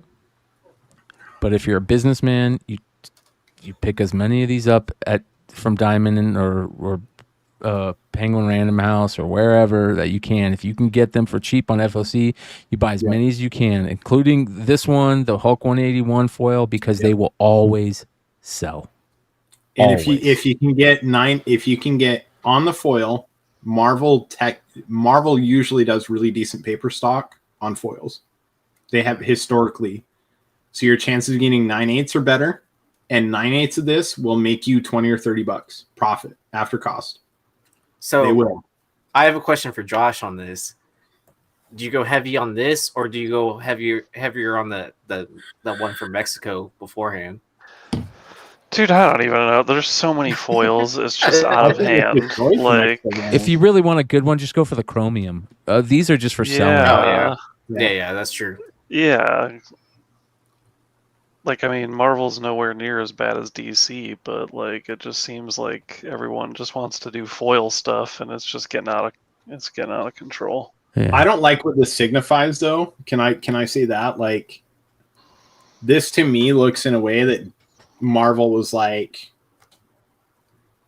those Amole variants sold pretty good. Maybe we should do it.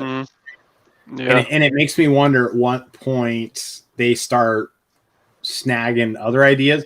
We talked about it earlier with what happened with Bird City. At what point do retailers go, well, shit, that variant sold really good, and we technically own the art, and we can do whatever we want. Let's release a foil. This type of thing kind of scares me a little bit because of what I do in the industry. Oh, but what doors it opens?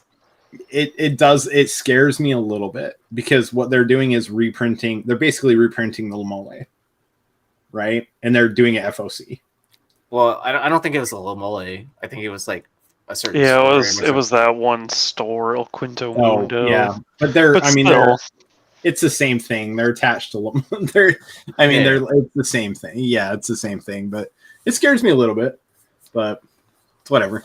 I'm in good graces with Marvel. So yeah, because that store also did the Hulk 181 too. So then, yeah. Oh yeah. All right. Next, this is the Avengers #4 first cover appearance of City Smith.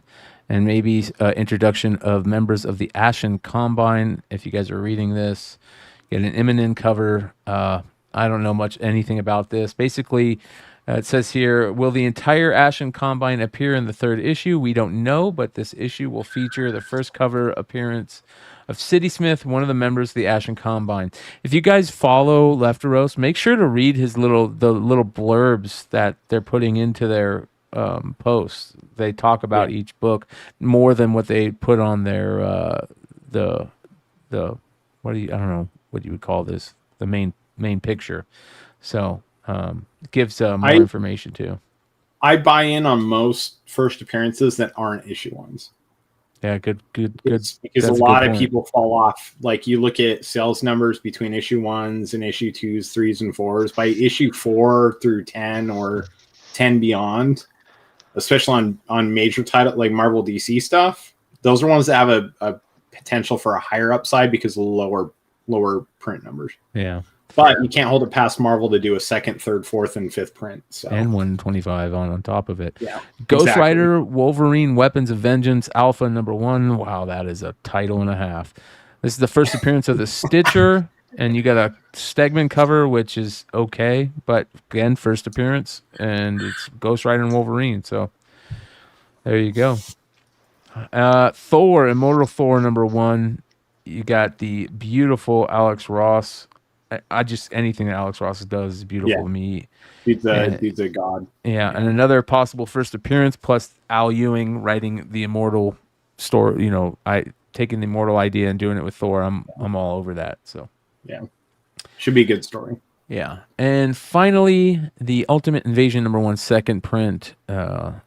Everybody's been talking about the series, and they're going back to the well with it. Yeah, so I hate the trade dress. Yeah. I really don't like the trade dress on this one. The cover's beautiful. The trade dress is fucking horrible. I Shout am out to- so over Marvel spec. Like, Yeah. in comic books. Yeah. The Sickness second printing, you guys.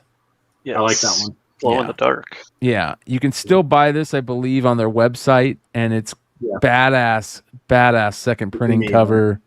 So definitely go pick it up. Go to their website. You can buy them. I think they're $6 a piece. So, hold on here. All right, here we go. Let me go back up 1 second. Sort by alphabetically. Okay. Economics and Comics. Shout out Billy. Make sure you guys are following his YouTube channel and check out his pre-order bundles that we're showing right now. So you can get a 3-pack of the Amazing Spider-Man foil from him for $30. So there you guys go. Ancient Enemies, the Alex Ross Virgin Connecting variant, which is interesting. I'm glad they actually did that. You got the Avengers 4 corner box variant by Brooks. Love those corner box variants. The Barnstormers #2 is coming out. You got another great Tula Lote cover there. Let's see here. Black Cloak. I don't know much about that, but you got a Tula Lote book there. Black Demon. That's a crazy shark book. Bryn Mawr. That's a cool variant. Oh, I think Buffy Black the Cloak Last Vampire Slayer. That's interesting. I want to say Black Cloak was a sci-fi book, and the Call did a couple of the first couple covers. Oh, nice. Captain Marvel. A lot of people are talking about this Rose Besh right here. Yeah, there's a 1 in 50 Virgin. Yeah. Of that cover. And I think there's a 1 in 100 of that George Perez cover. There is. I like the George Perez one personally, but So Rose Besh is evolving. Okay, you guys. And Oh, this yeah, is, definitely. Yeah, and this is good. She has gone from that weird outline that she would do that was very angular and bulky, and this right here is beautiful Rose Besh. Great job. Well, what I really like is that she kept her color palette. Yeah. But then it looks like I don't know. I don't want to say improved on her art style, but defined it more, right? Yeah. It's good. It's good stuff. They got the Ron Lim homage variant to when Nitro killed Captain Marvel, right? Children of the Vault. They got another Miss Minutes variant. She's gonna be all over that first episode. Children of the Comet. She has 5 covers this week. Yeah, they're all over. That Children of the Vault's cool. Look at that. Yeah, I was telling Josh, I was like, Miss Minutes is gonna have so many covers that when she actually does have a first appearance in a comic, no one's even gonna give a shit or even know. Mm-hmm. Bro, that's a cool book right there. Still gonna buy them all though. Yeah. Hollywood Special. Dark Space is the Hollywood Special. That looks interesting. I might have to check that out by IDW. I love the old school Hollywood storylines. I like that cover right there, that variant. Old school.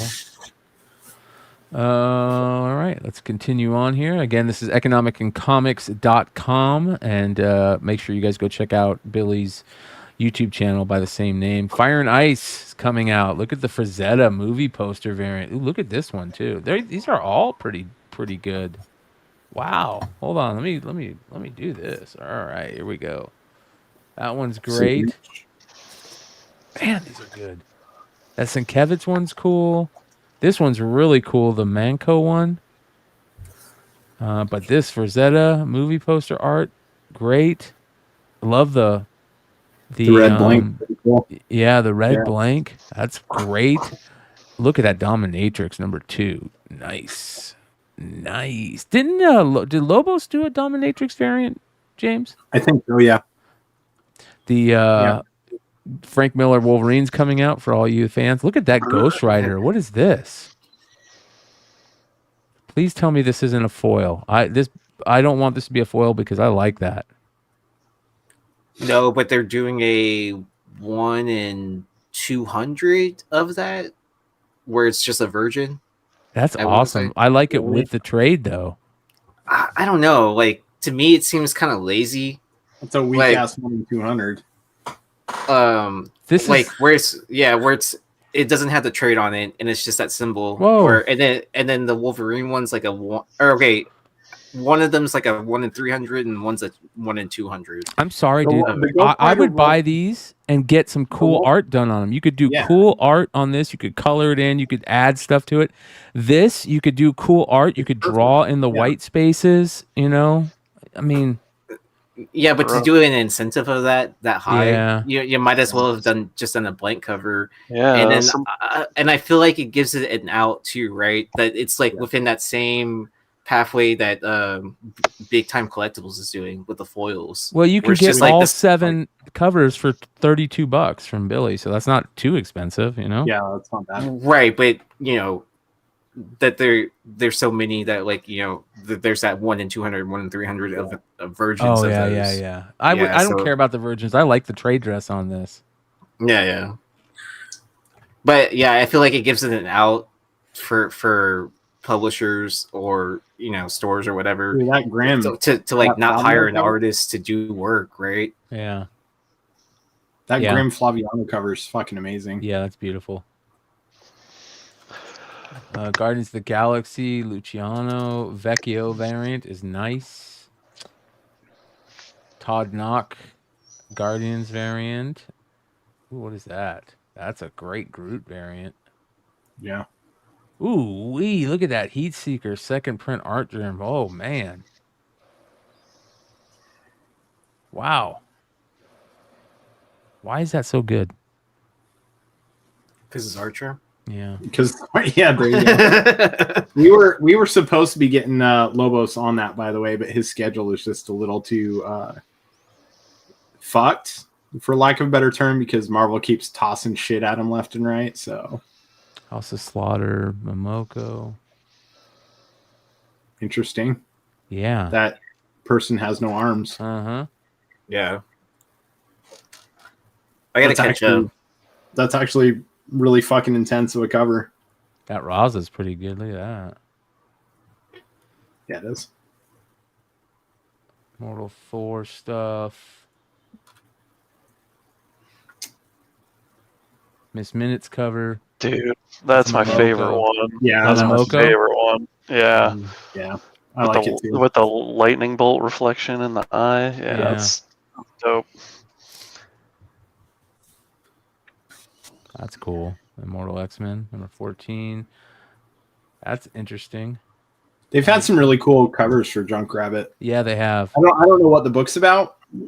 I'm not even that interested in it, but they've had some covers where I've been like, that's really cool. Ooh, those neon, man. That needs to be a blacklight poster. No, not even a blacklight poster. It needs to be a blotter print. Yes. Oh, nice. Hey, I've never gotten my Hive blotter book, bro. You need to find me one of those. I found a company, by the way. Good. It's trust me, brother. It's in the works. Okay. I found a company that'll do it for us. Where they do the Prints. blotter prints. Yeah, I found a company that'll do. We could replace the back and front covers of book with blotter print. So. Wow! I actually found a company that might be some one of ones, maybe for some friends. I actually found a company that would actually make like a blotter sheet for you. That's what I'm talking about. Okay. It might be the same company. Wow. It might be. Yeah. We'll talk about it after. After show. Yeah. Mech Cadets. Ooh. That's cool. Oh, dude, Manhanini, by the way, has been killing Miles covers. You guys remember that one where Miles is falling? So that it almost looks like the cover's upside down when you're looking at it. Yeah. Falling through. Dude, I sold my last copy of that this last weekend, and it made me so sad. That 1 in 25. Yeah. Made me so sad. Such a beautiful cover. Like, Manhanini's been doing like some really crazy covers that have been going super under the radar. There you go. More facsimile. At least their foils are cheap. Yeah. Was that a foil? Yeah. For $4. That's shit. That's not a bad. $4. Yeah, Marvel's charging 10. Yeah, at $4, I'd grab a couple. That's a crazy cover right here. This one, the Tedesco. That's so good. Such a good cover. There's the Sickness again. Only $6. That's a great price for that. Spawn. That's a cool Spawn right there.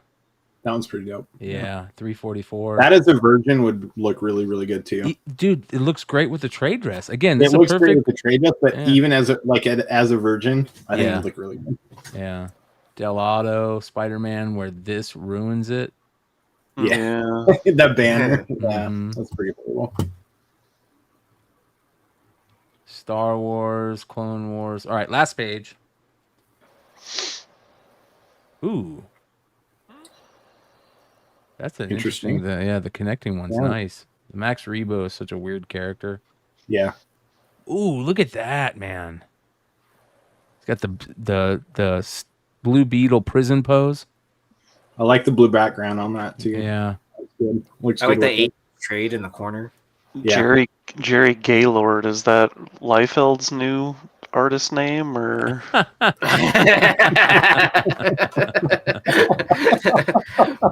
is that his pen name? Look at that. Dude, it's pronounced Gaylord. Eastman and Campbell variant. Ooh, which Campbell though? Yeah. Right. I mean, you literally have to ask nowadays. Yeah, right? you do have to ask that. Yeah, I think there's only 2 books that I ordered off all these pages. I'm so happy about more I Hate Fairyland. That's kind of interesting. Second printing for Wonder Woman 800. It's got that new character in it. That's a good cover. It's an okay cover. It's an okay cover, but the design, the art isn't that. I like the design. Structure. I like the structure of the cover. Yeah. Yeah, the stars and the trade dress, the back. Yeah. And ladies and gentlemen, that is FOC for July 8th, 2023.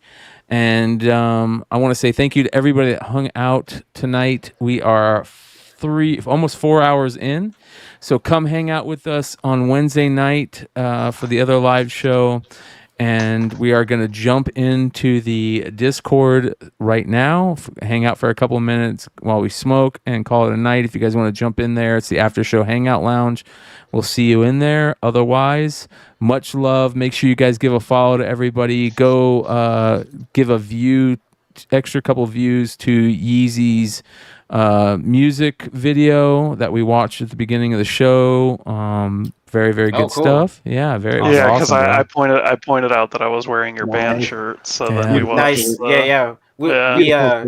We're doing more of those shirts again with the new logo, and then we have a new shirt where the guitarist in my band, he drew out Spawn on it.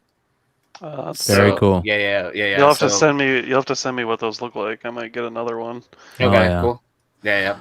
You guys, San Diego's getting very close, and we're kind of just on coast right now until San Diego. After San Diego, things are going to ramp up again like they did last year. We're getting to the point on this show where we need to start pushing to the next goal, and that next goal is 2,000 subscribers. So if you haven't subscribed yet, please hit that subscribe button. It is very easy to find. It's either in the bottom right part of the video on YouTube or below. And if you guys aren't part of the Discord, please join and come hang out with us for the after show sessions. A lot of fun in there. We get content creators that show up from other YouTube channels all the time, and other retailers. Yeah, you yell at each other, but then at the same time you figure it out, and it's a lot of fun. So we'll see you guys in there, and have a great night. Much love. We'll see you next time. Peace.